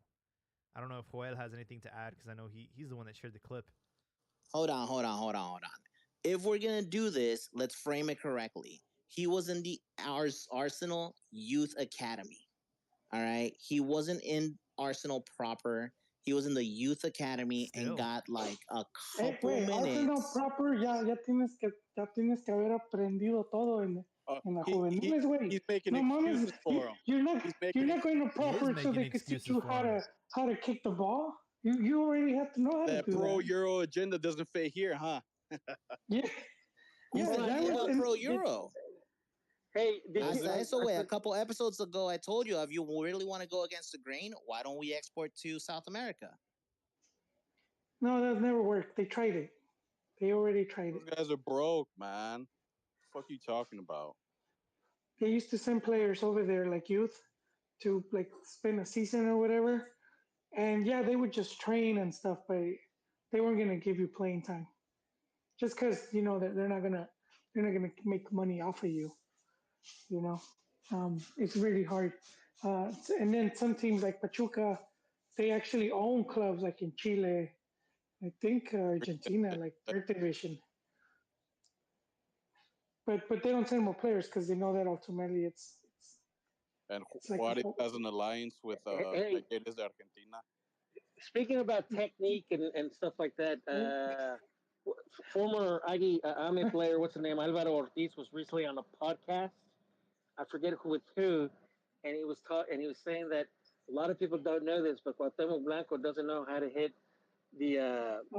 I saw that. Doesn't know how to, with el empeine, exactly. He said he doesn't know how to hit it with that. In English. He doesn't know how to what? No sabe pegar con el empeine. O sea, basically with the external part. With the outside of the foot? Yep. Everything. Oh. They call it a three-toe curl. Yeah. Yeah. He would score some golazos that look like outside foot. He did score. Obviously, he did score a couple goals, especially, like, for example, the World Cup against Belgium. And then there was this other one where he caught the keeper out, and he basically just kind of flicked. His way of doing it. Well, but if that's true, he's done a really good job of disguising it because he has really good technique with his foot. Well, that's what Alvaro Ortiz was saying. That's what Alvaro Ortiz was saying, that he like using his both feet was amazing. Mm-hmm. But he just didn't know how to hit it with that part of the foot.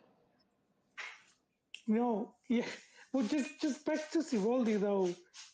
I think it is telling in what he's saying. Like, it's because we've been sold on that belief that everything's overall better, and it seems like they teach you, and you're gonna learn all of this stuff, and it's like, uh, yeah, not really. Depends depends where you go as well, but it's not gonna be every club that does that. And I've always questioned this, especially when I saw the damn dude, I keep forgetting his name, the Chivas keeper that was at Porto. He was there for Mourinho. Gudiño. Mourinho. he was Big there nose for a Mourinho. while. This dude comes back and he's competing with the Chivas player that was in Tapatio. It shouldn't even been a competition.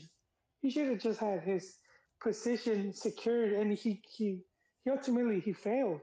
But I mean, I never saw anything to say, damn, this dude looks like a polished player. Look what they were doing. It So makes me it makes me wonder like what the hell they work on all fucking day, cuz like this is their only thing, like this is their only responsibility is to play soccer. Like they train for I don't know, 2-3 hours a day. And then that's their whole day, bro. It's like how would you not want to master your craft? yeah, so I damn. Hey, that guy, It's a quick anecdote about that guy. I remember 2 seasons ago, he was with like Necaxa, Who? and Nene Gudiño, Big Nose Gudiño, Uh-huh. and Nene Beltran scored this goal, and everyone was just crowning him for it, right? Uh-huh. And then you just look at Gudiño, the guy was literally on the other side of the fucking net, man. Yeah. Complete bum, man. I was like, what the hell? Gudiño, the only thing he had going for him was his height. Yep. And I know that was he part of any like historic Mexico run, or am I tripping? Maybe not. Like in the youth levels, I mean, he wasn't part of the under 17 that won the World Cup, was he? He probably was. That's why they bought him. Yeah, I remember there was this one guy. Was it Richard Sanchez? He was part of the Dallas academy, and he was like being praised as the next best thing, and then you just never heard from him ever again. Wasn't he at Tigres for a bit? I'm not sure actually. I know As a he backup? I know he had been around for a while, and like everybody had high hopes for him, and then I heard he like retired and decided to become a coach or something. I don't know. It's really weird to like follow the paths of all these like peak under 17 players, and like where their life took them. Like La Momia, right? La Momia, the guy that scored that legendary goal against Alemania, he ended up like being albañil. He's not a even playing. construction Yeah, he's worker, not right? even Construction worker? he's not even playing anymore. He retired. Probably does play like with that team, Yeah, it was my uncle somewhere. They Drunk as wear, fuck. they wear a mock Liga MX. That was Sting, he used to wear the real thing. Now he's wearing like a Pirata Real Madrid or something. But at what point do you see these young this agenda that clearly doesn't make any sense, and the numbers are completely against it? Well, all these youth guys going overseas, and they're clearly not prepared. Like they obviously they don't know the language, so they're over there. Do you really think their competition is going to be giving them pointers or telling them they're doing something right or wrong? But Nah, that's not an excuse for Marcelo Flores, because he speaks like Oh yeah, for sure, for sure. English, I'm French, talking and all about the that. beaners from Yeah. Liga MX. But here's the bigger problem: is they're not learning the fundamentals there, and they're not learning the fundamentals here either. So what are they actually doing with their life? no, I think it depends the team, and some teams, Hector Moreno they talks could about it have. when he went to Roma, dude. Yeah, but he even talks about how he said I didn't know what defending was, but then he said how he had to learn. Like the coaches weren't telling him, right? They weren't telling him like. Do you think that guy knew Italian when he went over there? Did he even learn it? Even if you No, don't, even if you don't know Italian, you can't pull the wool over me. You can pick it up. It's Latin, it dude. could be. Yeah. I think There some of are these similar beans fall words. for that, man. They get over there and they think they made it, and they're seeing the guys next to them speaking Italian, and they're taking pointers, and these guys are just laughing at them, knowing that they're never going to take their spot. Yeah. One thing that I am begging to know is how Cade Cowell is fitting into Chivas, because like I see a little bit divided. I see the players that like approach him after the goal or are like close with him, and it's all the young guys. It's Mateo Chavez, it's Hormiga, it's all the young guys, all the Gen Zers. But I don't think that the rest of the team gels with them, and I've seen him make multiple runs both in Liga MX and in League's Cup. And like certain players will ignore him. Pocho will ignore him. Nene will ignore him. And I'm like, damn, that is really interesting to see. Yeah, well, that's gonna come down to Gago and the directivas. I'm sure they've noticed that too. Because it's gotta. You know that some of these dudes that were born in Mexico, that had come through from the youth rankings, that had busted their balls to get to Guadalajara, they're looking at Cade Cowell like, this dude doesn't even know Spanish. He shouldn't even be allowed to play for Chivas. You know that's what they're all thinking.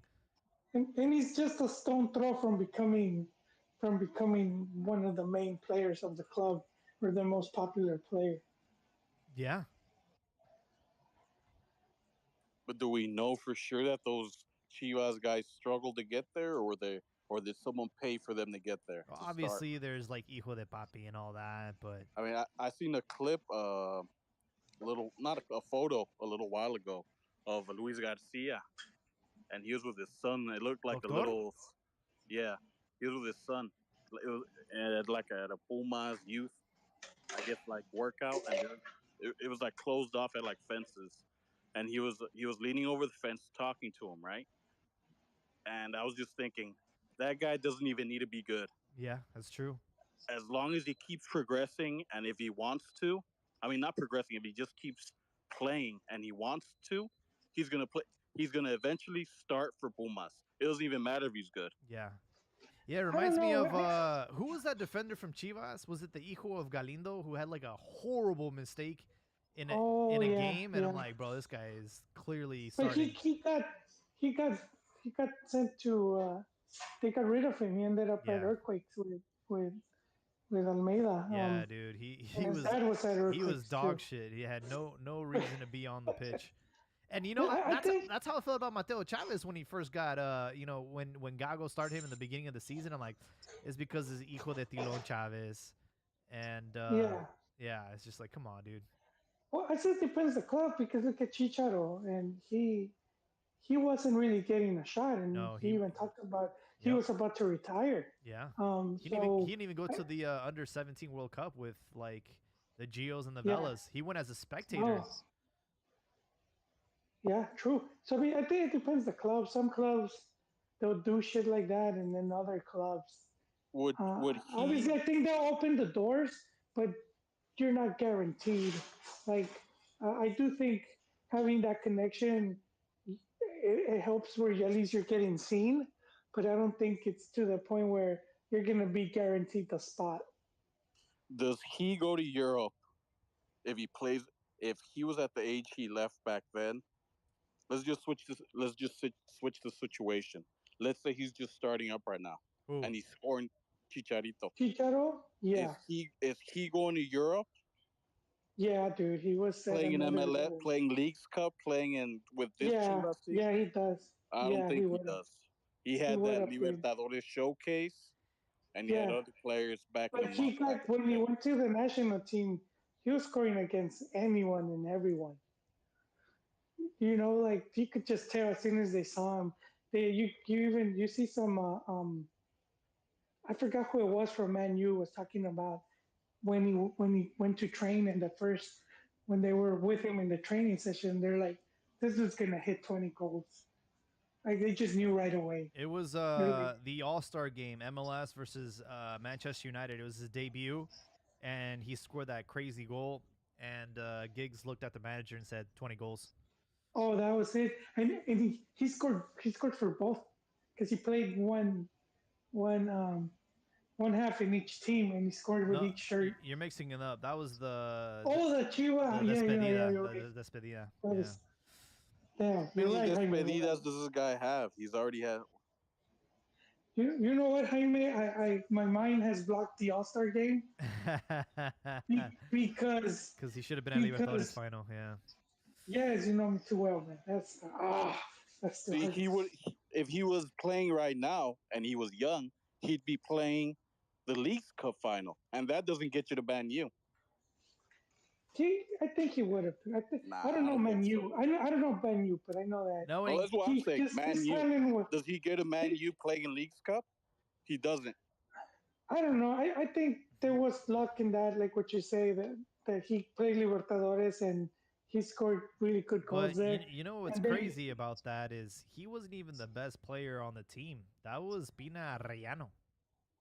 well, they, they were both like neck to neck, man. Peanut did look for. Nah, dude, Pina was doing some Um, crazy shit, bro. That guy had ridiculous speed. yeah, he was just the cristal. Dude was He like, was just the cristal, man. dude was possessed, dude. I was like, who is this guy? Yeah, he was. Yeah, And I remember, like, at that time, it was all Pina, Pina, Pina. And then Borghetti's like, hey, keep your eye out on Chicharo. This guy's doing some crazy shit in training. And everybody's like, who? You know, like, oh, the guy that debuted against Necaxa like hella long ago and then disappeared. You know, no one really had him on the radar, dude. And he just came out of nowhere. yeah. Peanut looked more flashy because he could like dribble past someone or do like a speedy run. And Chicha was more of a, you know, just a striker of like your head ball with a header or really good, first touch hit or whatever. But yeah, Pina was stealing the reels, man. Yeah, I mean, look, Regala, it's hard to like say, to answer that question for you. But obviously, no one's looking at Leagues Cup, and if you have a great Leagues Cup showing, you're not getting any offers. You might get one Yeah, or two, but you're but not. they wouldn't take It's him not just putting as you a on the league map. sub. I do think he ends up in Europe. If we have the same trajectory, who knows? I do think he got lucky with um, Sir Ferguson being there and just knowing how to I like. will say though, Brandon Vasquez's performance in Leagues Cup was definitely influential in Rayos' decision to sign him. So you think Chicharo would ended up at Rayados or Tigres? 20 million buyout. Yeah, I'm not sure. But yeah, folks, I mean, that's all I got on the docket tonight. I don't know if there are any other pending topics. You know, we talked about the round of 32 and how there's 11 Mexican teams left in the tournament. America's debut. I think a lot of people will be looking forward to that on Friday. As far as any action from Cantina, I did apply for the Necaxa San Jose match, so we'll see what happens. It's on Thursday. But yeah, hopefully one of the owners of Necaxa will be in attendance. I'm looking at Ryan or Rob. I doubt it though.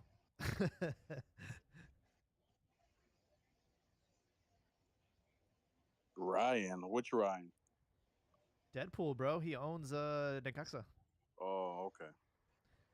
I thought Ava Longoria. Oh, it's like Her too. it's like an investment group, right?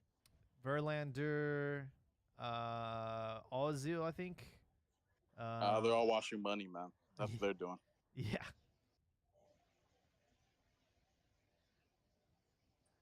Hey, but I don't think anyone will ever invest like that in Mexico. Like full takeover, like the No. Euro teams. Why do you say I that? mean, there's a fucking war zone every other city, man. You seen the? I didn't even see those that youth tournament you guys were talking about. Uh-huh. But they had to move the venue because supposedly they were playing in somewhere in GTO and they had to move it because it looked like a rack outside. Yeah, where was the tournament being hosted at? I forgot. But they moved it to Leon. Yeah, I don't know. I don't. I mean, it would have to be. It would have to be in Mexico City and some other big city that would have to take teams. Have to probably start teams from scratch. I don't see La Piedad coming back. I don't see Celaya coming back. I don't see Toros Nesak. I don't see these teams that everyone's clamoring for. Morelia. Oh, okay. So it looks like a police officer was killed outside the Cuban team hotel, and all the scheduled matches that were supposed to be played in Celaya were moved to Leon. Oh, that if that doesn't want to make you spend millions of dollars on the team, I don't know what does, man. Yeah, but I mean, Celaya's not in the first division, dude. No, for sure. I mean, but you know where I think they would have a lot of success? Cancun. I said that. That's my hot take. That's my hot take. They're gonna go to Cancun. Think about it, bro. You got all these tourists, all these Americans that love going to Cancun. You get yourself Clooney to invest in the team, and his what's the name of his tequila? That shit's bomb. Casamigos. Casamigos. You get the two guys from Breaking Bad who made their mezcal. You get them to invest, and then you get Carlos Vela back. You know that guy? He owns Levante as well. That guy that owns Cancun. The main dude from that investment group. Who owns Cancun? That guy, Lujo or some. He used to be the Astros general manager. Oh, I don't know how he got money, but he got money. Was he forcefully removed because of the cheating scandal? You mean the winning scandal? He owns two teams. I don't know, and he has this team with an Adidas sponsorship for their kit. I don't know how he did it, but money, laundry. They're gonna be in first division. I can see that. All those Sudakas that love being by the beach will definitely want to play there instead of freaking TJ or Toluca. Yeah, I think Cancun is a easy one. You were on tequila, Jaime Casamigos. I would recommend Lalo. I don't know if you guys have seen that brand. No.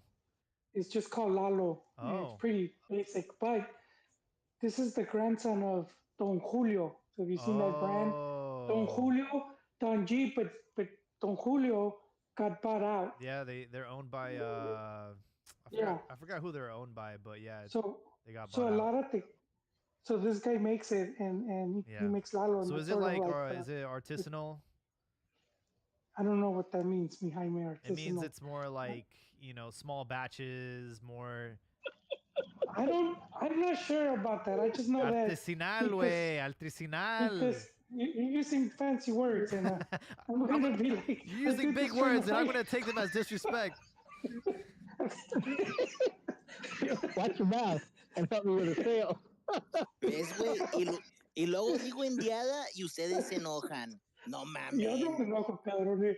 Mira, un pinche tlatoani aquí, güey. Mira. At the chieftain. Yeah. No, but this is one thing, and I learned it not too long ago, because a lot of tequilas got bought out by companies, and they started making like mass producing. Especially like Jose Cuervo and all that, yeah. So a lot of tequilas have additives, and there's this law in Mex that if it's under a certain percentage, you don't have to put it on the label. So it'll have all these type of additives, and this is additive free. There's a few that are. Some of them would have, like you said, some tequilas, and I forgot the brands, they would actually put like what batch number and all that, and that's because they get tested for that. But this one doesn't have that, but it is additive free, but it's a bomb one, dude. I recommend this one. If you're listening to this podcast, I'm sorry, man. You guys have been bamboozled as far as the tequila that you guys are drinking here in the States. Very popular in the 2000s was Patron, thanks to Lil Jon. There was just an investor who saw an opportunity to make tequila luxury, but they couldn't, settle on anyone, so they decided to make Patron that luxury brand, but it's shit tequila. And in Mexico, the tequila rules are very strict. Like, it can't be over, I think, 30-something% alcohol. But for the tequila that they send to the States, it can be over that. So tequila in Mexico is just so much better, dude. It tastes so good. Yeah. But yeah, you know another place where I think they could have a successful Hold on, expand. hold on, hold on. Yeah, go ahead. Something else that I want to bring up is if you're listening to this in the States or anywhere abroad, let me tell you that Modelo, Corona, Cerveza Mexicana in Mexico tastes way fucking better No shit. than anywhere else, bro. Like it's not skunky, it's what it's supposed to taste like. So doesn't Reason Coke, man. Coca-Cola. Oh, that's because of the sugar. But the thing about Mexican Coke and the not Mexican Coke, Mexican beer, and the reason why it's so consistent is if you ever go to a Mexican beer dispensary, everything's hot, bro. La cerveza está caliente. It doesn't go through the temperature variations that it does in the US. like to get here, you mean the transportation? Transportation, having it in coolers, having it in stock rooms, having it in Yeah. coolers where it's cold, going into stock But rooms where it doesn't gets hot, going in but through some of it this. gets made here though, right? Some of that stuff gets made here. It's not even though But it's like a Mexican brand, it's being But the made. problem is the storing as well. Is just the way that America consumes products, which is always refrigerated. So I buy beers at the fridge at the store, right? They're in the fridge. Cool, but before that, they were in the fridge in the truck. Then they were in the warehouse where they got hot. Then they got put Yeah. in the cooler. Then I brought them home where they got hot again, and I put them in the fridge. Then you had some That ass beer, who fell asleep on the forklift, and then let those cook in the sun. yeah, that's literally it, bro. So like not wait, una pinche modelo, güey, sabe a verga en los Estados Unidos compared to one in Mexico. I think Corona here tastes like shit, and you know Heineken was so threatened by Corona when they first came into the U.S. market that they started that rumor that it tasted like piss beer. I mean, it does taste like piss beer. Yeah, it was like a self fulfilling prophecy because they saw Corona as a threat. Heineken was like the only like imported beer that people liked, and Corona was taking over. So they're like, we gotta start this rumor that it's piss beer. But yeah, some fun facts. I want to ask you guys. Now we're talking about expansion clubs within Mexico. Where do you think would be a good city to have an expansion club? Outside of Cancun, I think Cabo would be a good one. I think La Wat or Las Jaivas deserve their way up. Bro, where is that? Okay. No mames, güey. Las Jaivas de Tampico. Oh, Tampico. It's too rough out there, bro. ¿Por qué no, güey? Una pinche balacera al medio tiempo. You talking about Tamaulipas? That was Indios. I don't think people want part 2 of Indios. Indios Juarez. That was a beautiful game. I remember it. What's it called? Yeah, Tamaulipas, güey. La Universidad Autónoma de Tamaulipas, la UAT, ¿verdad? Oh. Los Correcaminos. No, dude. It's got to be a place where there's a lot of Americans, there's tourism, safe environment, and you think San Antonio. ¿Cuál safe environment, güey? They just killed someone outside of pinche Tijuana. Cancun? No, güey, the stadium. Al vato que le metieron el plomazo por andar de picudo.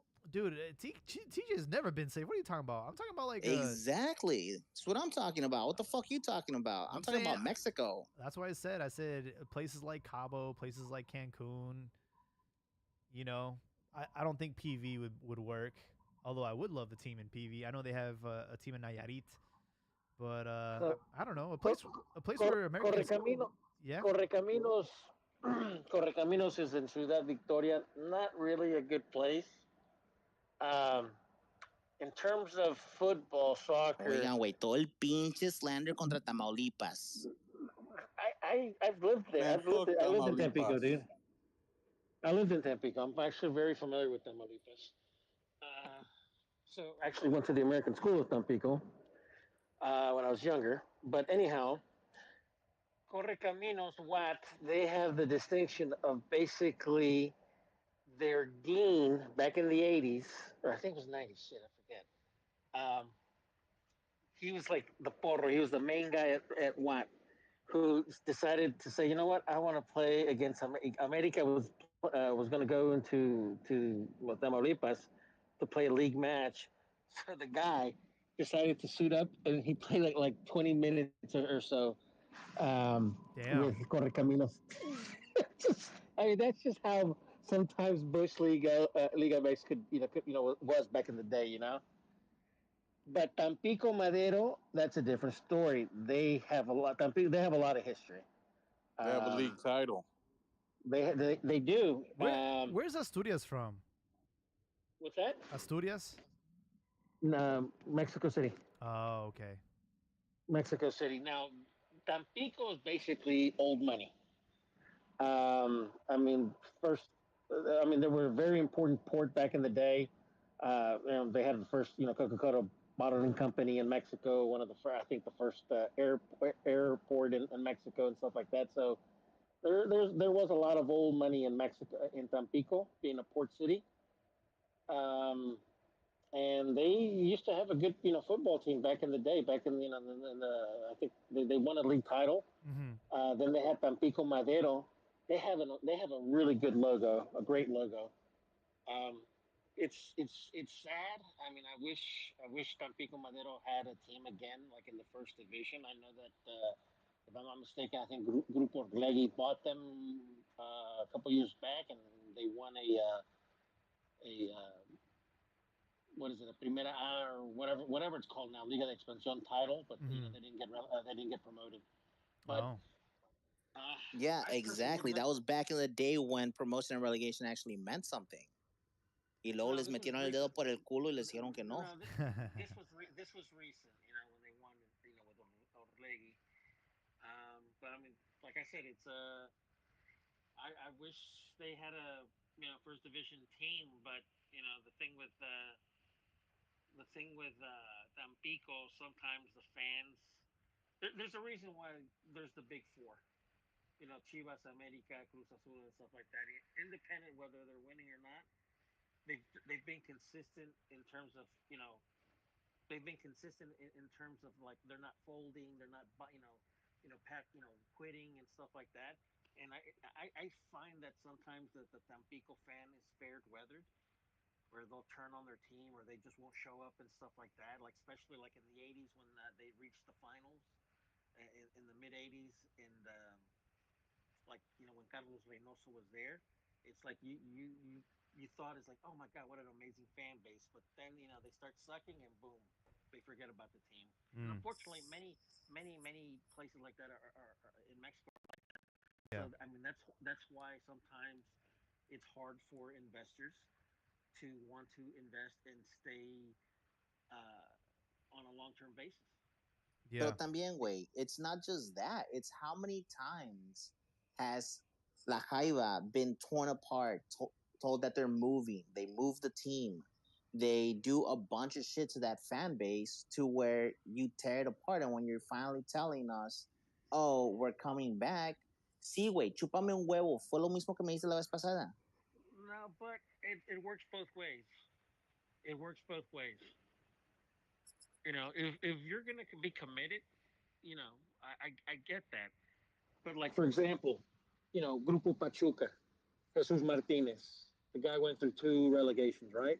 And he was committed. Igres was also back in the '90s. They got relegated, but they were committed.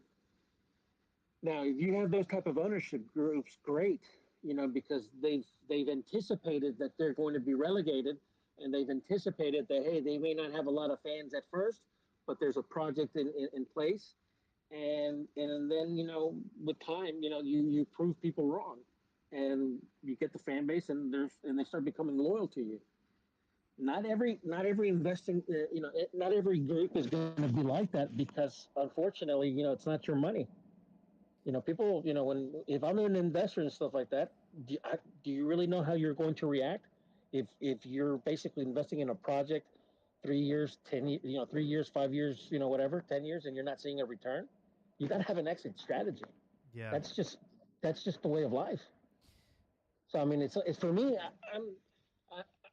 I don't criticize these business owners because I am a business owner and I know obviously I'm not at their level, but I know a little bit about having an exit strategy if a venture is not going to work out. It's part of business.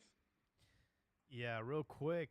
Franklin Cap on YouTube says Baja California, a lot of whites love it there. That's what I'm saying. I personally, and I've said this time and time again, I would love to see Toros Nesa resuscitated.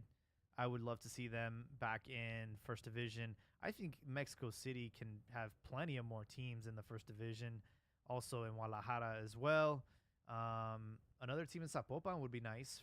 I know Estudiantes, aka Tecos, were in Zapopan, but yeah, man, I just want to see more Liga MX teams. Tampico has more prestige and history than all of the MLS combined. Even LA Galaxy. All of it. Those guys are nobodies. They're anonymous clowns. They're nobodies. They suck. And if you're an MLS fan, you suck too. You're part of the problem. I would like to see the two Spanish clubs back in Asturias and Real España. I'd like to see Tampico, not Tampico Madero, but Tampico, the original one.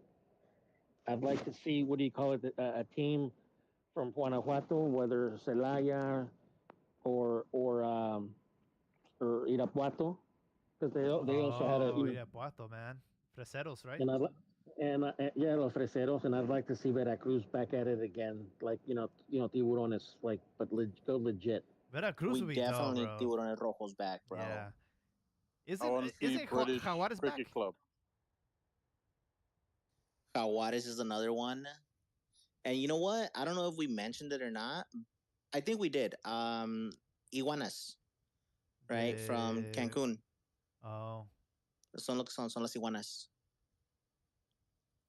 I know logistically this would be a nightmare, but I would love a team in Oaxaca. They have one, man. They won their promotion too, and they told them to fuck off. What's their name? The Cafetaleros? No, the grasshoppers, Alebrijes. No way. I remember telling you guys about that when I first called in. They even posted it on Twitter that they somos de primera, and then like the following week, yeah, I remember that. they told them, "No, you're not. You're not primera." Are they Wait, in que no estuvieron en primera por un rato? I feel like Alebrijes was in primera at the towards the tail end. No, they've never been in the first division.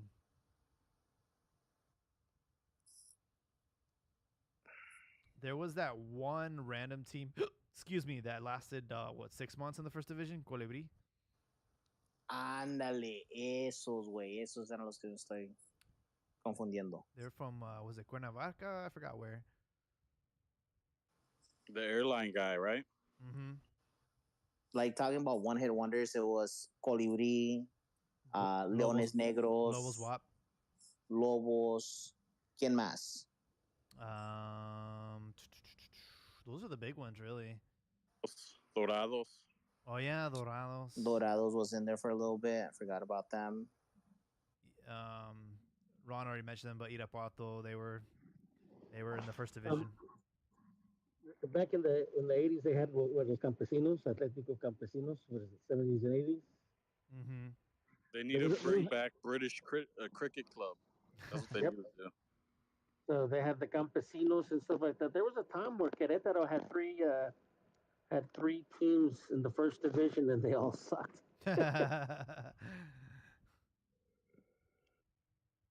That's funny. Well, boys, we're at the 2-hour mark. You guys have anything else on the docket, or do you want to start the closing thoughts? I just had something real quick. With all you guys talking about all these teams who you like to see and stuff like that, man, what I want to see, and relates to Leagues Cup, is a domestic cup, but a true domestic cup, because in Mexico, like I feel that would help save. Like Copa MX? Yeah, that would help save Ascenso. Because Ascenso, it just keeps getting into shit. Because from a business perspective, we're gonna keep throwing money at it if you have a ceiling. The point of starting a business is that you want to make unlimited income. And you would be a horrible businessman thinking that way. No, horrible business. Don't ever start a business. Scale up. You want to scale up. You want to scale. Like if you start like a restaurant and you want to settle with your one restaurant and that works for you, great. It works for Restaurants you. a dumb business, and you'd No, fail it's on an that too. example, pendejo. Ricardo, But if you want to be like Chipotle or you want to be like fucking McDonald's and just scale to thousands of locations or Yeah, whatever, because that's gotta what's find going a on way in to Mexico, scale. clown. With fucking Hey, acento, you this can't is the scale. same clown that Hey, said that the pendejo, U.S. is. cállate. This is Yo the te dejé same a ti hablar. clown Mira, that cállate, said cállate, that the U.S. is that U.S. gay cállate, cup hijo de with la that verga, que te 100 calles, years. pinche This idiot, pendejo. this Ahorita, nincompoop, güey, tu vieja this tiene dumb, tus this patas en fucking los hombros de otro jackass cabrón, said that güey. Mejor vete a ver a tu vieja, güey. Vete a said ver that a tu cup vieja, had more prestige than pendejo. Liga MX. Se están cogiendo You a tu dumb vieja spick. ahorita, vela a You're a ver, fucking güey. idiot. Come You're a on, go eat fucking the cream idiot. pie, my Go guy. get a Go eat job, it. you dumb Go eat fuck. it. play fucking nicely, play jackass. nicely. Huila, zorra. No offense, Ron. Hey, Ricardo, you missed the chat earlier. This dude had a bot. He was on my tip, wasn't he? No. Cállate. This No, we don't dude, mention your this name. dude is the Cállate. reason why the PS5 was sold out everywhere. Cállate. What was this clown say, man? This guy's always. I'm just I'm saying. gonna call my wife, Equipos man. This guy's on my dick more than my wife. They want the point to You fucking scale clown. up. They want to You're scale a up. fucking clown. How the fuck are you gonna scale up Fucking clown. if you're always a mean? Yeah, Irapuato's gonna scale up like America, dipshit. You dingaling. Yeah, like you America. Dumb asshole. Like are you America, serious right now? Tu verga. You dumb spick. Let me call Trump to get you deported, moron. Bro, you're Mexicans arguing a bad name, about man. growth with somebody who lives in fucking Houston. All right, Where do a you live? city Fruitcakeville? that fucking drowns itself Where every do you single live? time it Cream puff? rains. Like, no mames, güey. You Está furry pendejo y freak. todos sabemos. Where do you live? Why are you fighting dress that up argument? like a dog and play with. You dress up like a dog and dress up with. Primera, You clown. Ascenso, and third division would be great for the game, and it would be great business for the smaller teams. You get Now, your your stadiums ass filled up, up with the away teams. You showcase players because you have players in second You don't know division, about winning. You're a third clown. You're a division loser. that look good, and Get then off the my first team comes and buys them. Now you get some sales, or they look good against the first division Go team, watch Real and the bullshit Madrid, teams clown. in Denmark or whatever buy them. Bye. There was like Denmark. 5 guys from Ascenso Denmark that is just gonna left listen and to went this to moron. random God leagues. damn. It's a Come sell. on, man. I It's can't a listen sell. to this shit. I'm It's losing a brain fucking cells sell. listening Hey, to this fucking Chivas bought fucking Marin from Segunda, no? That was a sale for fucking Celaya. Yeah, and he's trash. Hey, but Celaya got money out of it. That's the point. It's a sell. That's what I thought, puto. Vete, hijo de la verga. Now, espérense, señoritas, por favor. Ey, suéltense las greñas, niñas. Suéltense las greñas, ya, cálmense. Ok, ahora vamos a hablar de esto. Como señoritas de bien, ok? Miren, el torneo promesa, that's what's supposed to give us, right? They just announced it not too long ago. It is meant for the younger youth players. It is a kind of a hybrid of Copa MX and a youth tournament. It is the lower divisions plus first divisions. All of, I think it's like under 23s, yeah, U20s. But that's age limit. I know, güey, pero por lo menos es algo. Like, it's something that's towards the right steps. A 3-division Copa MX than Leagues Cup. No, a huevo, güey. I would love the upsets that come with that. Like, I shit you not, I used to watch Copa MX more than I did La Liga because it was midweek. It was easier and more accessible for me to watch. I enjoyed it. Yeah, dude, it was a hell of a time. I fucking loved it. Yeah. And you know what's the thing that hurt the most? That every single time it was the conversation about campeonatos. It was like, sí, pero ganaste la copa. Güey, cállate el pincho hocico, quiero el puto campeonato, güey. La copa es con madre y todo, pero me vale verga. It's like, hey, it's a cup. Cup's a cup. We're going to La Minerva. No, what happened? The thing with Copa MX, which I was kind of disappointed. I was glad that they brought it back, but what I was disappointed is that it wasn't a cup. They basically made it into a second league with groups and stuff like that. They should have done it just like they before. It was just, knockout, single limit, knockout, straight up knockout. And they basically. I don't think there's enough teams to just do a straight up like Copa del Rey type of style. I think the group stage guaranteed everyone a couple games.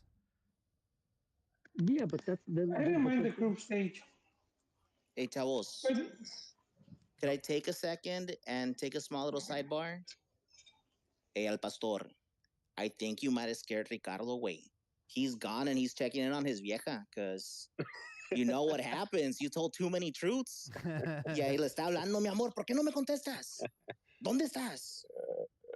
She's like, hey, go do your show at your brother's house so I don't distract you with my novela.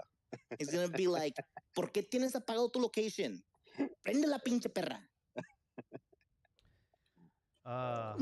Yeah. No, but honestly, I think it'd be good business for the lower teams. The reason Primera won't allow it is because, one, it kind of exposes you. You know, if you're in Primera and you're losing to second or even worse, like Chivas, potentially losing to a Tercera División team. And then two, it creates a whole argument. There's a lot of teams in Ascenso that could compete in Primera, so there should be Not promotion consistently, relegation. though. Not consistently. You can get a No, but one-off. it would open up those arguments, that can of worms. So that's why I don't think it'll come back. Yeah. Because it just gives the lower teams like more power to claim for a voice up top. But I think, but why shouldn't for they the though? growth Like of the if they game, have proper investment, they can go up there and put in hands. wait, what? Like why shouldn't they get more reflectors on them? Because if with proper investment, they can go in there and put in a decent showing, meter las manos, ¿verdad? So why wouldn't you want to promote something like that? I was like, yo, I have this shit sipping team that I can field 11 guys and they can take on a first division team. Are you willing to invest? Yeah, but the first division teams don't want that. They don't want the second division teams looking good. Because Pues now que le you sude el culo. That's competition. yeah, but they don't know want about that. competition. They want to close, just like American leagues. They want to close, and they want their money to be guaranteed because it also allows you to be a shitty coach. I mean, not city coach, a No, shitty I don't. owner. I Allows don't you to think be a there's shitty any. owner. yeah, I don't think there's any Because if you get repercussions. relegation, man, you can be like a Mauri and not have transfers like for like 2, 3 windows. What's the worst that'll happen? You finish 12th, maybe still getting liguilla, or you let's say you finish bottom last all 3 tournaments.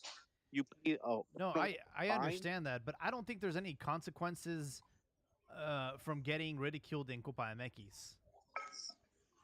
no, Like I don't think I like that's a. agree. I don't see that as a threat. Like you said, like hey, let's like keep this a private party. How is that like being a threat to that? I don't understand. I would say it's a threat in the sense that the same way Primera División is very competitive, like anyone can kind of beat anyone. Uh huh. Well, so it kind of creates like for example, like Atlante. If Atlante like upsets America, Monterrey, Tigres, or some bullshit like that, Uh huh. and they're winning the División, the Ascenso, and everyone's like, how the fuck? You're saying we're saying it even now. Why the fuck is Atlante not in Primera and you have like Mazatlan and Querétaro Uh huh. just taking up those spots? So like those owners, the bottom feeder owners, I feel like no, because it gives those teams, historic teams in Segunda, if they come out shining and looking good, the Yeah. people start demanding shit. I think the way you could reinforce like the first division teams to give a shit about it is to put an incentive like winner of this gets Yeah. a pass to like the Conca champions. Well, you know what? The owners usually they all vote in block, and they'll do whatever they think it's more important. Mm, I don't. I think it's in this part of the culture too. It's just lacking in Mexico to want to have more tournaments, to have your teams competing for more cups. Cause yeah, I know we used to talk about it in the cantina way back when about like having a FA style tournament where you could have a fourth division team eventually meet up a first division team, and it's one-off elimination games. And yeah, you would get those, you know, those runs of some unknown team all of a sudden, and like Habibi says, those players that look good would eventually be like taken to the first team, and it's win-win in that situation where it's a big showcase for the league as well. Whereas like the lower division teams, you notice some player that is looking really good, even if his team lost, he just looked really good. You know, he bossed the midfield or whatever. Um, but I think it's just lacking that, you know, just not having that culture. Because one thing I noticed when they brought back Copa MX was how you started hearing us talk about winning the doblete. Remember how it's a big Yep. deal for Chivas fans to, oh yeah, we're doblete, we won the two and whatnot. And I thought, this is creating a lot of hype. This is something to go off of. And then they just canned it again. Mm-hmm. And and I think it just comes down to the owners a lot of times, just the business deals that they're doing. And I know it's always been liguilla. Like that's always been the main issue, to have liguilla be the main attraction. And they, I don't think the other stuff would take away from it. I honestly don't. And with all this like competition for TV, there's just more cups that you could Yeah. sell or more games that you could Even sell. yeah, even more of an excuse. Hey, guess what? We have Copa MX, but exclusive on VIX, like a paywall. You know? Yeah, yeah, and that's the whole thing where they feel that maybe fans won't like it because you're seeing fans now. You have access to like Libertadores or access to like Champions League.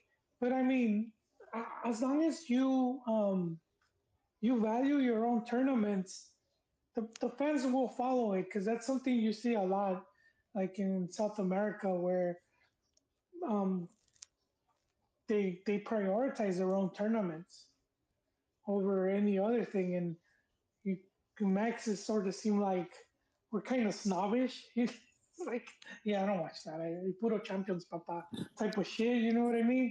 It's almost like, I'm gonna disagree with that. I think Mexicans value their own tournaments as well. I mean, at the end of the day, they complain about the national team leaving. They complain about League's Cup. I mean, like League's Cup, from the vibe I read, is not very popular in Mexico. Because think about it, Hell no, you your- can't watch it all without your Apple team, TV.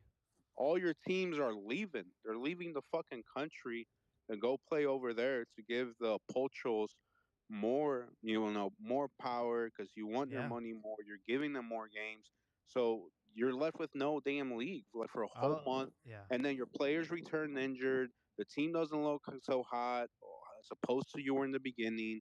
Like it just doesn't sound attractive. Dude, I know And for a fact nobody in Mexico is watching this shit. yeah, and then the other thing is like Libertadores. I know everyone talks about wanting to go back to Libertadores, but I would say your casual to average fan would only watch Libertadores if there was Mexican teams or it was like the final. But like your majority of Mexican fans, I don't think they're fucking watching group stage Libertadores. You probably have You'd be Ron and surprised, Ricardo bro. doing that. You'd be surprised. No, you have some. No, you know what? Hold on. And No, and you know what? I'm gonna counter argue what you said, because look, bro, all that we have to do is take the words of our very own panel, ¿verdad? El más indio de todos, el más pendejo que tenemos, ¿verdad? El que le chupa más la verga a Televisa, a pinche Ricardo, güey. All that he says is everything's a chocolate cup. Everything in our confederation is a chocolate cup. We don't value what we exactly, have. exactly, yes, there. Like Ding, ding, ding. everything is a chocolate cup. Nothing is worth anything. We don't value what we have. We're never wanting to build towards anything. We just want this entertainment. Like pinche Ricardo lo dijo la vez pasada, me vale verga about making something. All I want is entertainment. And what did I say? Eres un pinche indio entonces, güey. Like, si es todo lo que quieres, está bueno, güey. Siéntate, mira Televisa, mira la casa de los famosos. No hay pedo. Like, eso es lo que eres. hey, ¿Verdad? quick sidebar.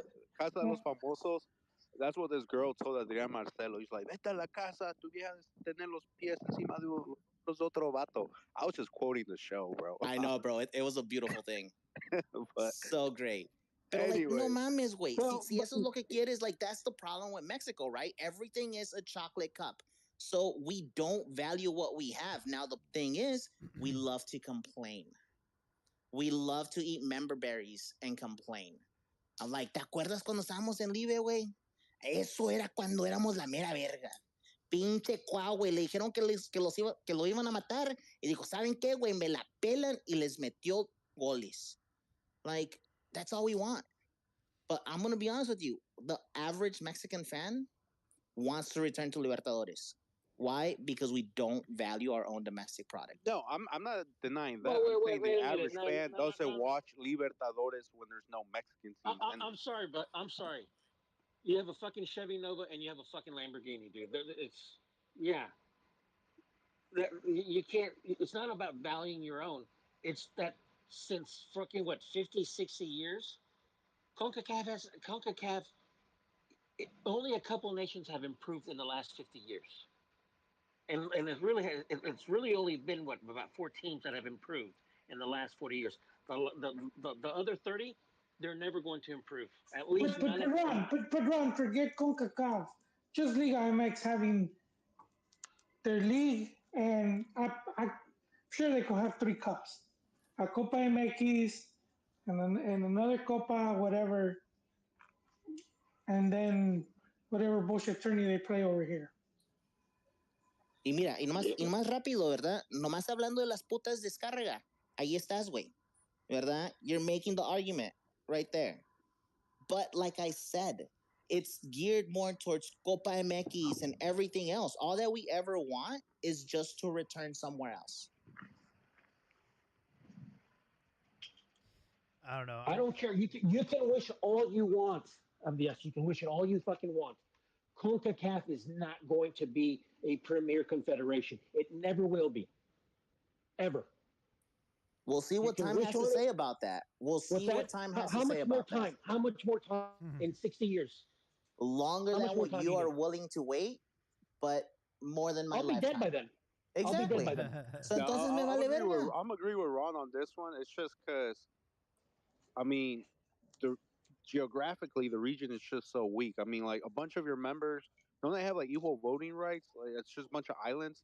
The chances of all these islands all of a sudden just becoming powerhouses, or like even at the level of, let's say, like Costa Rica, Honduras, or something like that, it's very rare. Like, what is it, like Saint Lucia, Kitts and Nevis, or whatever their fucking names are? The likelihood of even them reaching Jamaica status, I find it very unlikely. So that alone just keeps CONCACAF.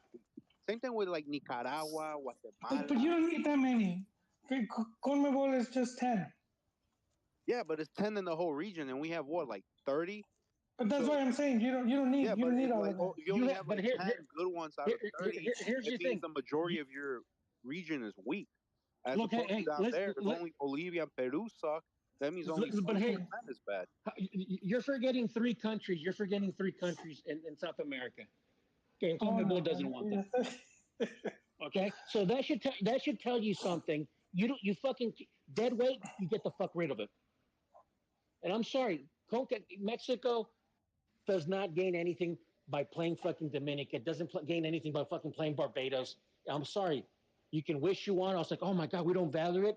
It's not about valuing it. It's that they don't have the fucking resources. Okay? They don't have the resources to fucking maintain a good competitive league. Okay? Other than what? What are you going to do? Subsidize them? CONCACAF has been subsidizing them for fucking, 30, 40 years now? But it's slowly getting there for some of these, like Canada and the U.S. No, they're not. Compared to where they were 20 years back, what you will have is, okay, you will have like... Ron, here's the thing, bro. I love how you love to dig into the past and bring in examples from fucking almost nearly 100 years ago. But yet your imagination is so short that you can't look into the future and bet on something good happening. In CONCACAF? Bro, it's not gonna happen. We already beat this into a dead horse, bro. Like, how many times we gotta bring up this fucking topic, dude? Oh, I don't value what I have here. Come on, dude. I'm sorry. Tell me you don't know anything about business without telling me you don't know anything about business, Rob Diaz. Well, you don't know shit about that. I thought the valuing thing was about Copa MX. I thought he was saying that we don't value our cups. Yeah, that's literally it. We don't value our cups. We don't value what we have. Yeah, like, the argument was around Copa MX, pero pues ahí tienes, ¿verdad? One trick pony. No.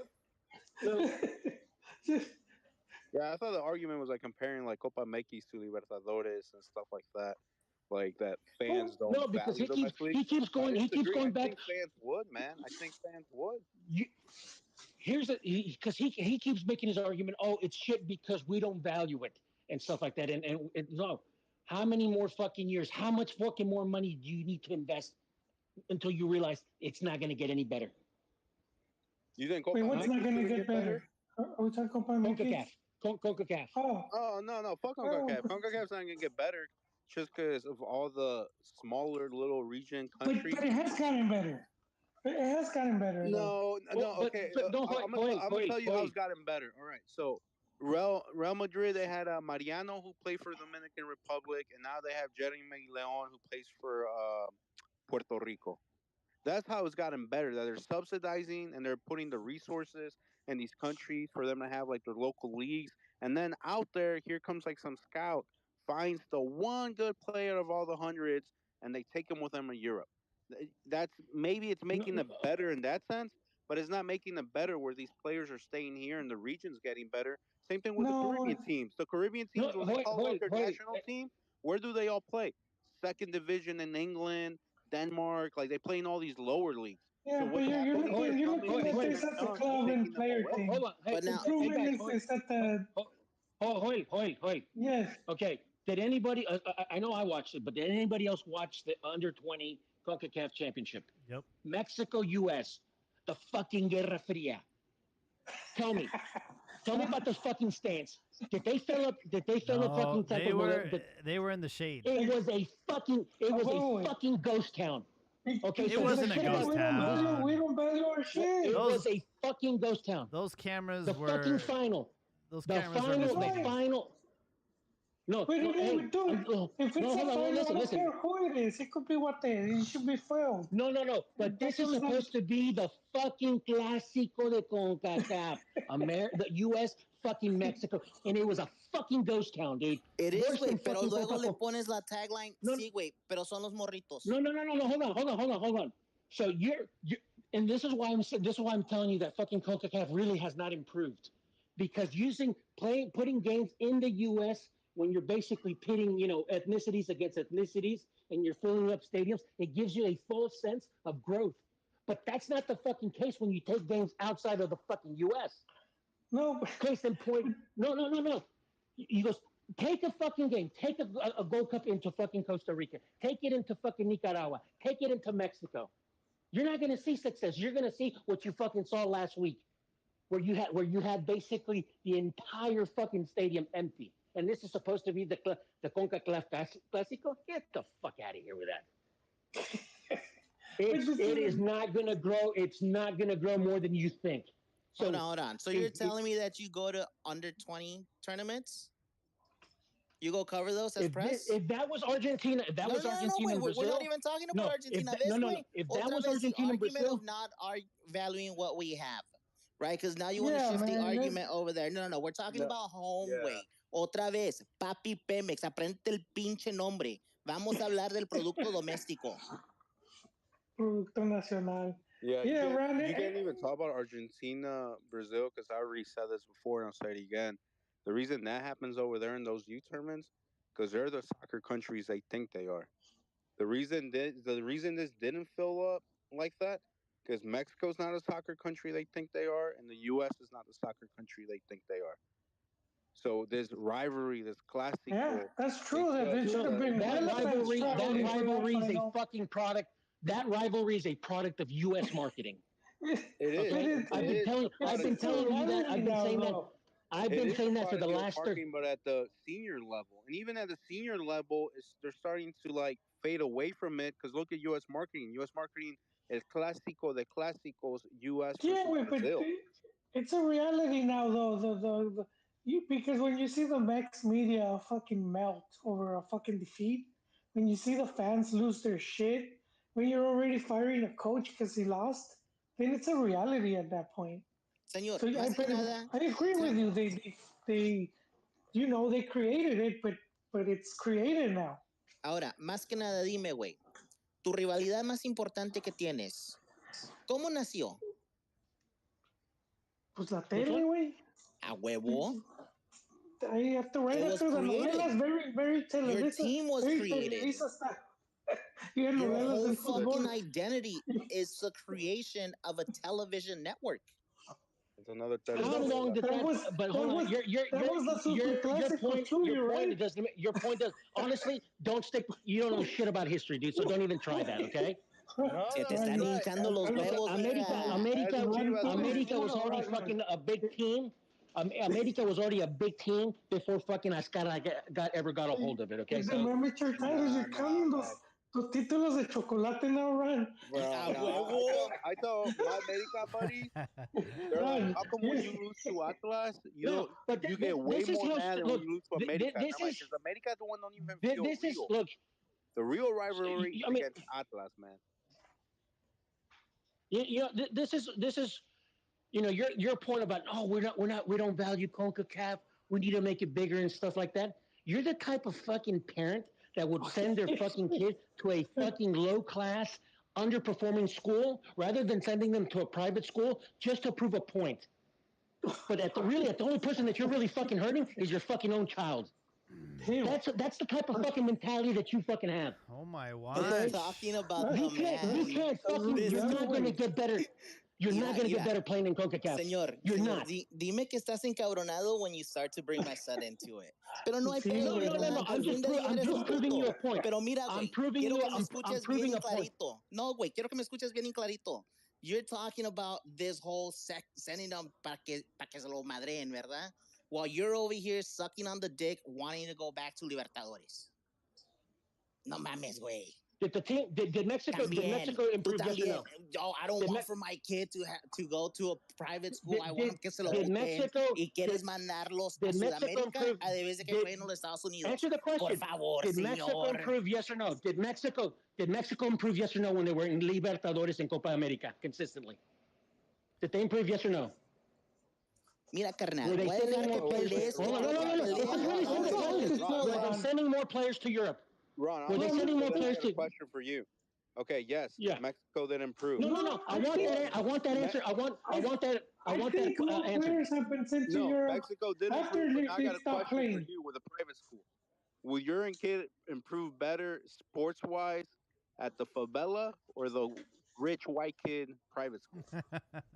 Wait, Justis me dijo que más mexicanos se fueron a Europa después. I can counter that. That was Justis. I can counter that. I can counter that. had him here arguing that. Hold on. I can counter that.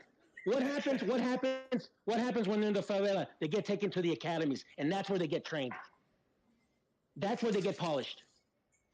Okay, so where is he going to stand out to get taken to an academy? At some rich private white school or the favela? Where do you think is better? Well, actually, in many sports, even in Europe and stuff like that, when they get them out of their under, those the barrios and stuff like that, they get them into the academies.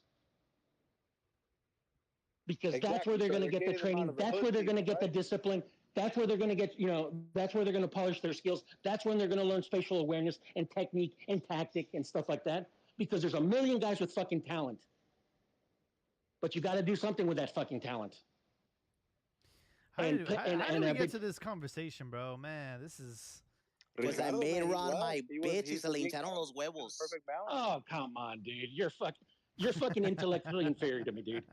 You cannot have a fucking discussion because you don't know shit about the fucking game. You don't know about history of the fucking game. You don't know the fucking modern aspect of the game, and you don't understand the business of the game. Damn. And that fucking bothers you. No, that fucking bothers you. You fucking belittle knowledge. You fucking belittle knowledge, and that makes you a fucking idiot.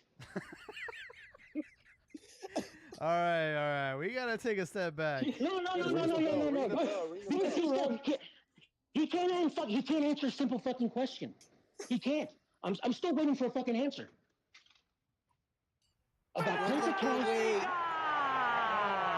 Güey, acuérdate, el que se enoja pierde.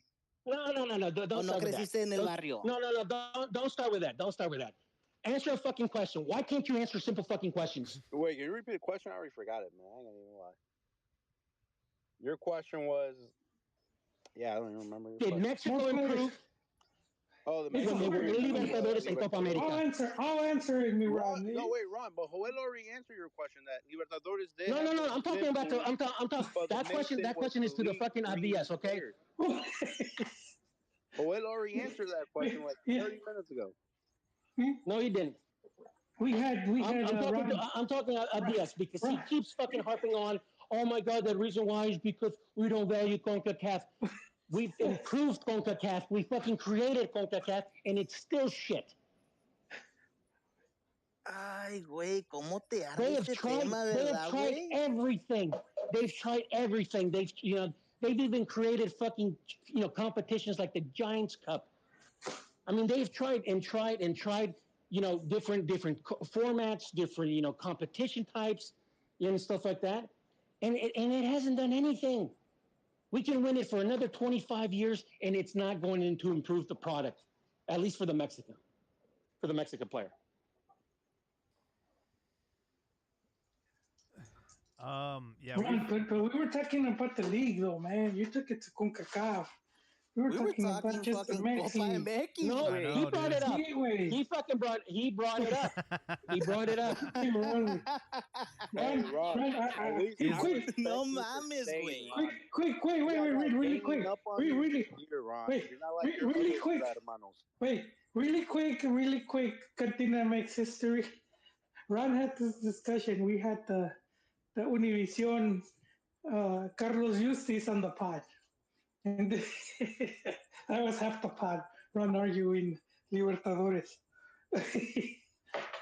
Pinche Ron, you're very passionate about it. I admire that. No, it's not that I'm passionate about it. That's the reality. Ay, no mames, ¿cómo no vas a estar, güey? No, vaya, te la mamaste. Why are you ¿Cómo fighting? no, güey? Why are you ¿Puedo ver fighting cómo the se te reality? hinchan los huevos? Hasta metiste a mi hijo, güey. No mames. Nobody was safe. No one was safe. It was an analogy. It was an analogy, meaning that you would rather basically condemn yourself to prove a fucking point. And it's like I don't see the point of that. I'm sorry. You helped out as much as you could. Sorry, you don't know how. Go fuck yourself. I gotta go and improve myself. Yeah, I really don't see how any of this is gonna change the landscape of Liga MX. We're in this, and we're I don't think until after maybe the World Cup, and we can pretend that we love each other. As far as like this region goes with Mexico, Canada, and USA, I think FIFA said, "Hey, you guys got to get along and pretend that you guys are in this together." And I think after the World Cup, we're still fucked. Mexico, the Mexican Federation is still being cut because after the Men's World Cup, there's going to be they're trying for the the Women's World Cup or whatever.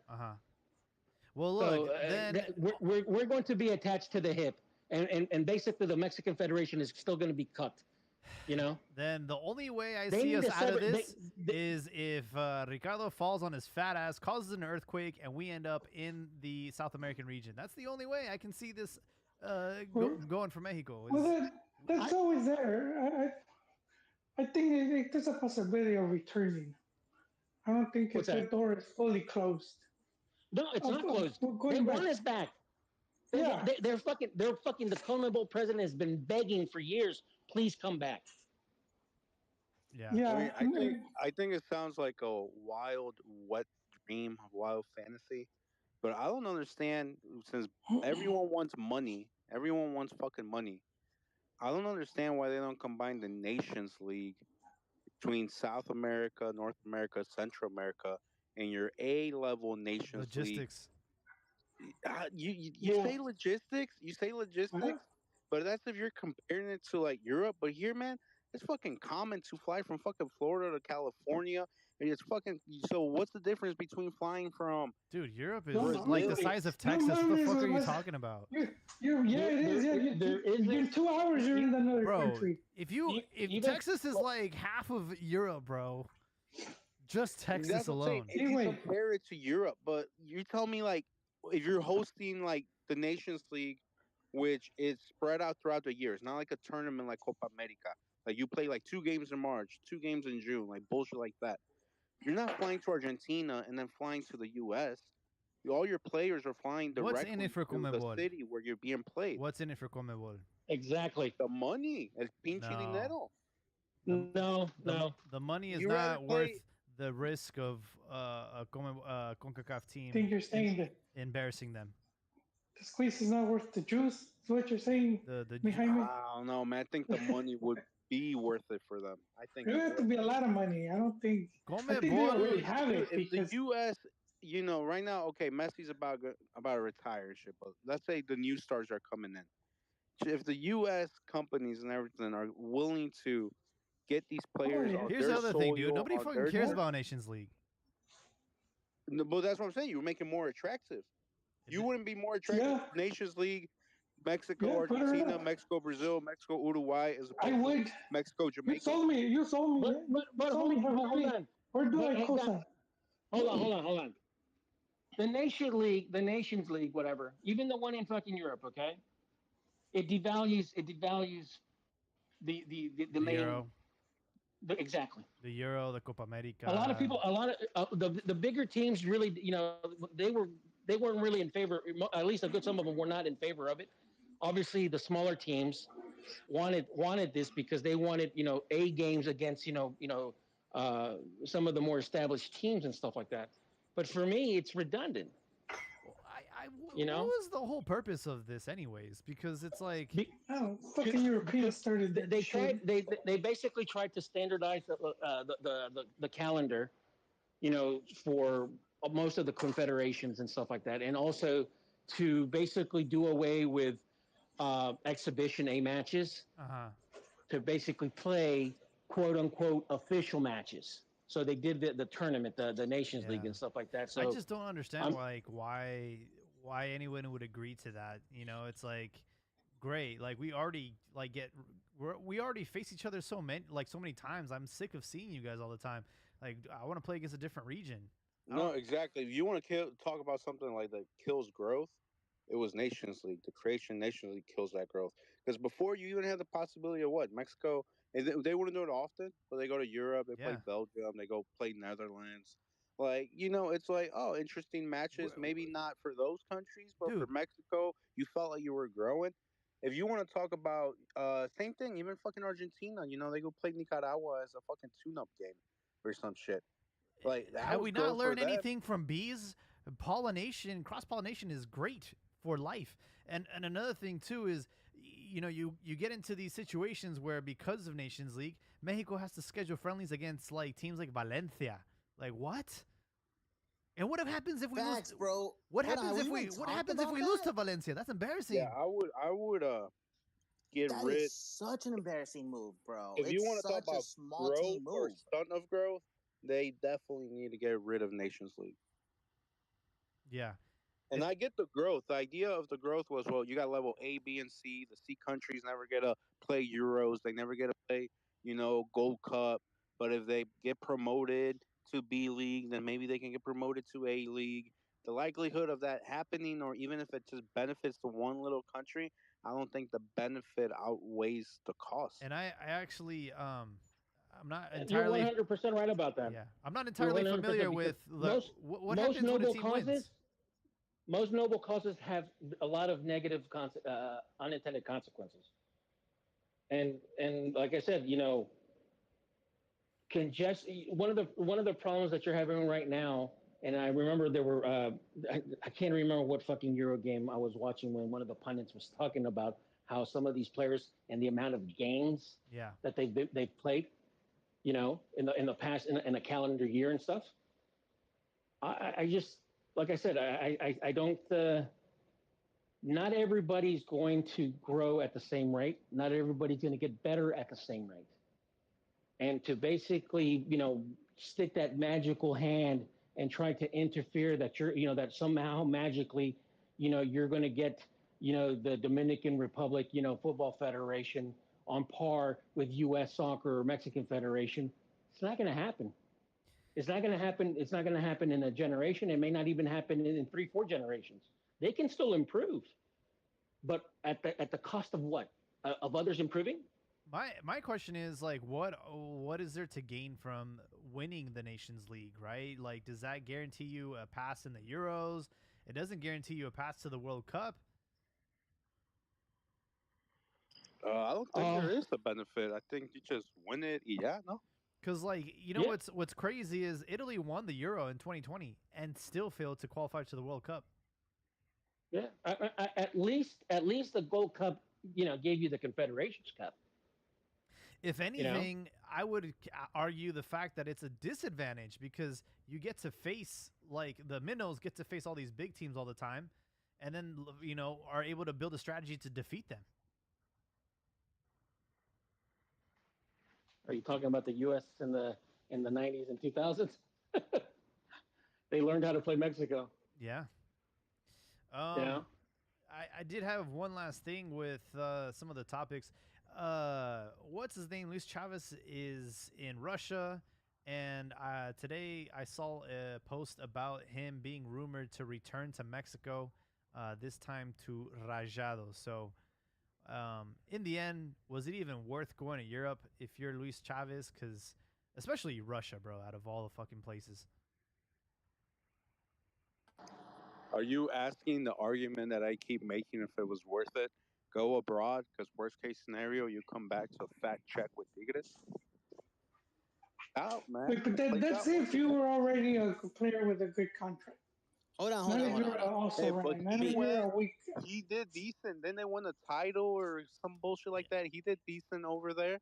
He did no decent other over there. your other European team bottom. No, like top 5 league came in and said, "Hey, you did great in Russia. Let's buy you." No one did that. So he said, "Hey, fuck it. I'll go back to Tigres to my fat check."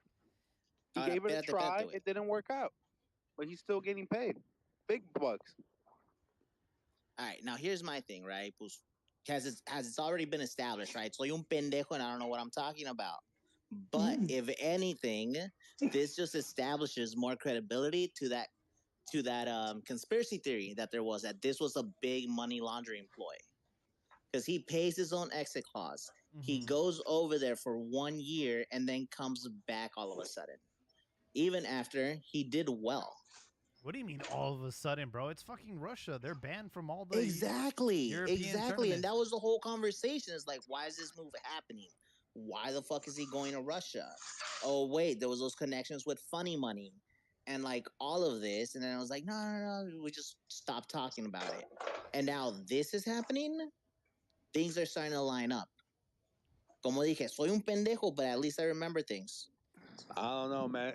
I kind of want to believe you, but you're the same guy that had the conspiracy that Carlos Salcedo was trying to flee the country only to go to Juarez. You know what, bro? I will eat crow on that one. Cruz Azul, that he used his sister's death to quote unquote flee the country so they could break his contract just so he can sign with Juarez. You know what? I'm not going to say that Alex Jones is right all the time, but every now and then he's fucking cooking. All right? Man. I want to believe. You saying Alex Jones tells me everything I need to know about you. That's it, bro. Yo, just so everybody knows, all right? The ducks at the park are free, all right? The elites don't want you to know this, but the ducks in the park are free. You can grab them and take them home. You just got to remember to change out their batteries. He was definitely right, though, about the water turning the ducks gay. The frogs gay.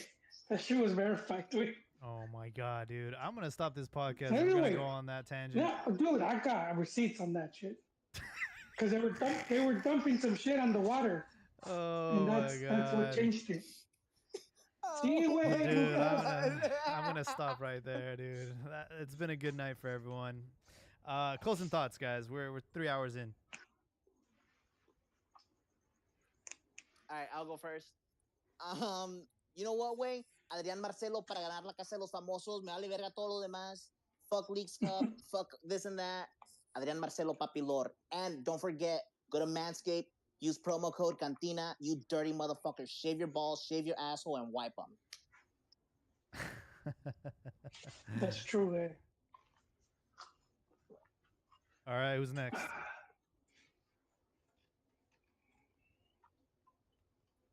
My closing thoughts. I wasn't on the whole episode, so a little bit of everything. Chivas getting called fracasado for that early bounce out of the Leagues Cup.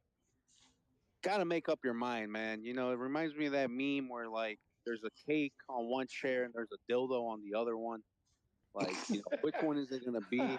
You can't hate on Leagues Cup and say, fuck Leagues Cup, and then be mad and call it a fracaso. Out. Yep. Yeah. I agree. Which one is it? And then as far You as see one, you eat that, one. I want the League's Cup thing. Fans, American fans here aren't really digging it when it's MLS versus MLS team. They're not digging it when it's like bottom teams like Juarez versus somebody else. They're not digging it either. Only the Pochos are the ones that are filling up the stadiums with their teams. So it's like, what are we doing? Like, what is this? I think they should. I think they should invite top teams from around the world to play in it, or just get rid of it, or find something else to do. But my biggest closing thought is no, it's actually that. I want League's Cup to be over. I want Liga MX to return. And I want, yeah, La Liga, La Gloriosa Liga MX to come back. Habibi, thanks for joining us. Ron, I want to, at one point, was ganging up on you. Abdias was ganging up on you. Business like a man. You defending your shit. You even ripped Diaz a new asshole and insulted his kid. I loved it. Calling him a little bitch like Ricardo who left. All right.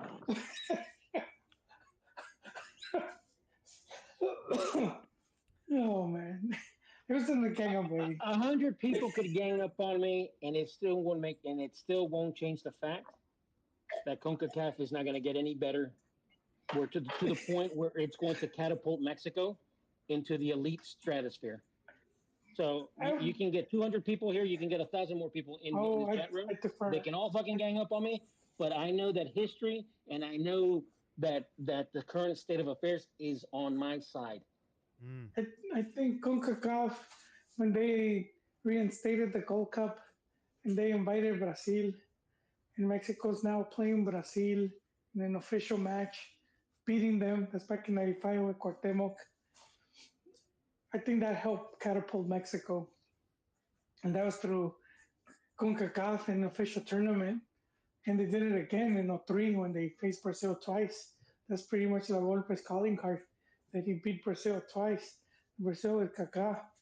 So I mean, I think it can. That's where I feel that's where you're kind of like not giving them their flowers. That I mean, overall, you're right. It's been a confederation that's been shit and it's been corrupt and whatnot. But at the same time, it's also done. It's taken some strides, and we're gonna see it pretty soon with the new Gold Cup. That's gonna be like they're gonna bring. It's basically gonna be a Confederaciones Cup. Right, so it's gonna be right there. We're gonna see what Mexico could do, but I do feel it. Mexico's original or Mexico's in terms of national team, right? Their quote unquote rival was actually the Ticos, Costa Ricans, right? So in the last 50, 60 years, you really had two teams. The only really other competitive team that you had in the area was Costa Rica. Fast forward to basically the 80s when basically FIFA and along with like Warner and those guys were starting to make their move inside FIFA and stuff like that. I mean, you have the U.S. that has improved, no denying that. You have had Panama that has been pretty consistent now for 20 years, so you got to give them credit for that. No, I'm still not going to say that is there yet because they have they haven't been consistent enough. They have like maybe a good 4 years, 5 years, and then boom, they fucking drop off. Same thing, and that's happened to most of the Central American teams. So right now, I think that the only really consistent teams in CONCACAF has been Mexico, the U.S., Panama, and Costa Rica. Yeah. All the other ones, there's ups and downs, but they have not been consistent. No, now, I know you're right, but you're going off of the. But I would be a hypocrite. Original competition, though. Yeah. Just to finish my point with Gold Cup, because that Gold Cup was '95. That was a major win for Mexico, and they're beating Brazil. And granted, it wasn't the exact same squad, but this is Brazil coming out of being World Cup champions. And so if we look at like major wins in Mexico's history, that Gold Cup is the first one where it's like a massive win over. Actually, like that mean actually, but no, uh, Mexico actually had a very important win against Brazil in the Maracanã during the See, Enrique wait, but Borja. did they live a cup? Did they win something, or was it just like a friendly? I mean, this is like an actual. It was a friendly, but you have to I remember. está, güey, no más. No. But you have to remember the state of affairs of like of how the clubs played or the teams played back in those days and stuff like that. It's not like they had all these damn tournaments and stuff. But going back to what I was saying is, you have you have at least four. You Concacaf has at least four consistent teams that are trying to improve, and they've done it. They've done it within their own within their own federation. Canada, for me, the jury's still out on Canada. Hopefully, they get their shit together and they become a consistent team. But I feel they But have because they got their like no, what two teams in MLS, but then no. they Look, created their own league. They no, created their own league, and now they're hosting World Cup games. Actually, they're riding on the U.S. They're riding on the U.S. and that's fine, and that's fine. But the thing about it is, they haven't been a consistent team, and stuff like that. They need to show more, more participations in the World Cup, and they need to, Güey, pues apenas obviously. comenzaron, cabrón. Pinche No, round. no, no, no. All of It's this is one thing. recent. They would have mentioned, and they were at the No, World look, Cup. hey, if They're going on look, their they could second be, World Cup now. hold on. They could be Jamaica. They could be another Jamaica. They could be another Trinidad and Tobago. Basically, just to flavor the month. Well, Going they to a got two World World Cup and Cups stuff. already under belt. No, They're no, gonna have no. two World Cups under They belt had already. they had one. They had one last this past World Sí, Cup. güey, They pero dos hadn't. al hilo, They güey. they they hey, the last World Cup they ever qualified was in '86 when Mexico was not in the when Por Mexico eso, was already qualified. güey. What's that? But that's what I'm saying. They just started working at it. They I added know, the teams but you're that they you're added you're the making league. you're making my point. They haven't shown any consistency yet. But they're showing it. Not too early to tell, bro. That's why I'm saying they can be another Jamaica, they can be another Trinidad and Tobago, where they're basically just good for a couple years, Wait, and it's and going then like boom, 10 drop years, off. dude. They did CONCACAF a solid by beating Colombia and keeping Gold Cup CONCACAF only tourney. Because I'm pretty sure we're going to lose that in the Dude, next one if they invite all those teams. I think you've been Se watching valió too much pito, güey. Telemundo, dude. I think Wait, you've been watching too much wait, Telemundo. Okay, they not come win on. the. Look, Ah, no, mami. I'm not denying that they have not improved in these past couple years. I'm not denying that. But what I'm saying is, hold off because you don't know if this is going to be consistent, dude. Panama has been making fucking final after final after final in the Gold Cup, dude. They've made Yeah, life they've made life live in hell not only against Mexico, also against the U.S.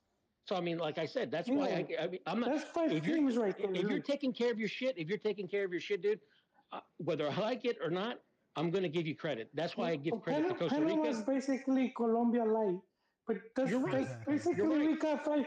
we got five teams right there: Bro. USA, I Canada, get that. Mexico, I get that. I get that. Costa But Rica. all right. But going back to what the point is, We just need five it's not more. that I'm wishing. It's not that I'm wishing. It's not that I'm wishing for Concacaf to fail. I've said It this sounds that many way, many wow. times. I would be a hypocrite. Competition breeds competition. We, Okay. But you know but what? I'll tell you real quick. The Saudis. I'm pretty sure in a few years, with their economy improving and everything that's going on over there, I feel in a few years we're gonna start seeing that with their national team. I don't think so. Pinche Rod. I I don't think they're I gonna don't. be like a super, but they're gonna be way more competitive than they have been. You can look. The Chinese have thrown billions and billions, dude. Come on. Pues son los chinos, güey. Ya no mames, pinche Rod. Uh, what? They're No, into fucking ping pong and all that shit, dude. no. But look. China has more of a sporting culture than Saudi Arabia, do you know? Yeah, but But soccer is. Hey, closing thoughts, guys. Thanks. I'm about to say, wait, no mames. It was wrapping. supposed to be closing Yeah. thoughts. Estamos Closing viendo thoughts. porquerías. Fucking Hawk keeps interrupting me. I do. I'm sorry. My bad. Y'all lost All your right. chance, bro. You got 30 seconds. Go. Fuck you guys. Me la pelan. But basically, I'm saying is, I want CONCACAF to succeed, but I also want Mexico to improve on its own terms and not be held back. Okay. Well, I've asking always been lot, clear bro. about that. What's that? I said you're asking for a lot. No, I'm not. I think Mexico did it. I think Mexico did it the right way. They basically improved on their own. They had, Mexico has been an island in terms of soccer. We didn't have the advantage of having Argentina, Brazil, Uruguay next to us. We didn't, and, we had countries that were, in civil war. We had countries that didn't give a shit about the sport. We had to create our own environment. And for that, that's why I've never been as hard on the owners as, the pundits or a lot of the fans. I applaud them. They fucking invested their money. They've created a fucking great business. There's no denying that. But in order to get into the elite stratosphere, you're going to have to fucking play day in and day out. Like Osorio says, you're going to have to play day in and day out against a lot better competition. And that's been my position, that's why they need to get into Copa Libertadores. If anything, to start catapulting players into the elite teams. But that's my closing thought. Next. There's no next. You guys lost your fucking chance, bro. Oh, I'll make it quick, Jaime. It's not even football. Let's go. I'm just gonna give flowers to Lalo Tequila again, just because I'm a sucker for these type of stories. Don Julio's grandson making this batch. I am gonna check it making it great again. Yes, you can find it like at Ralph's. I've seen it at Ralph's, Bevmo, and it's not that difficult to find. But yeah, give it a shot, guys. Lalo Tequila. I'll check it out. Oh boy, this was a long episode. All I'm gonna say is this: we have a Olympic gold on the line between France and Spain. Both nations have clearly been doing a really good job with the youth development, but surprisingly, the bronze match are two African teams, Egypt and Morocco. Good question. Were there players born in Europe? That's a great question. Hey, I would venture to say a bunch of their players born in Europe, All I know is Iberia. Wait, Iberia is killing it. It's superior. What's that? Are you saying that Europe is superior? I'm not saying anything. Well, I'm just saying. I mean, the players were not born in Africa. I could answer that. Are you saying Africa? Come mejor, güey. Come mejor. They got better food, man.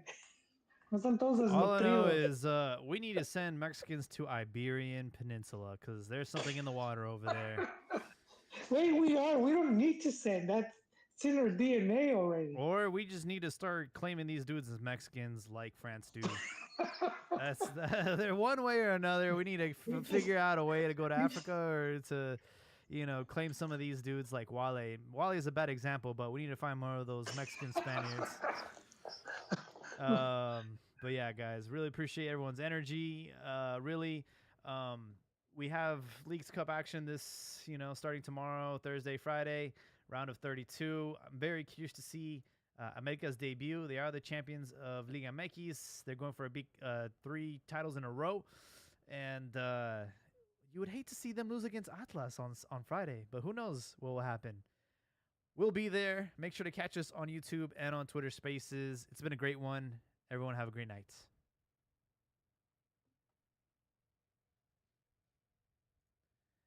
You too, Franklin. Thanks for your energy. Also, Pistola, which it's got to be Abdias's fake account or something. But thank you guys for your energy.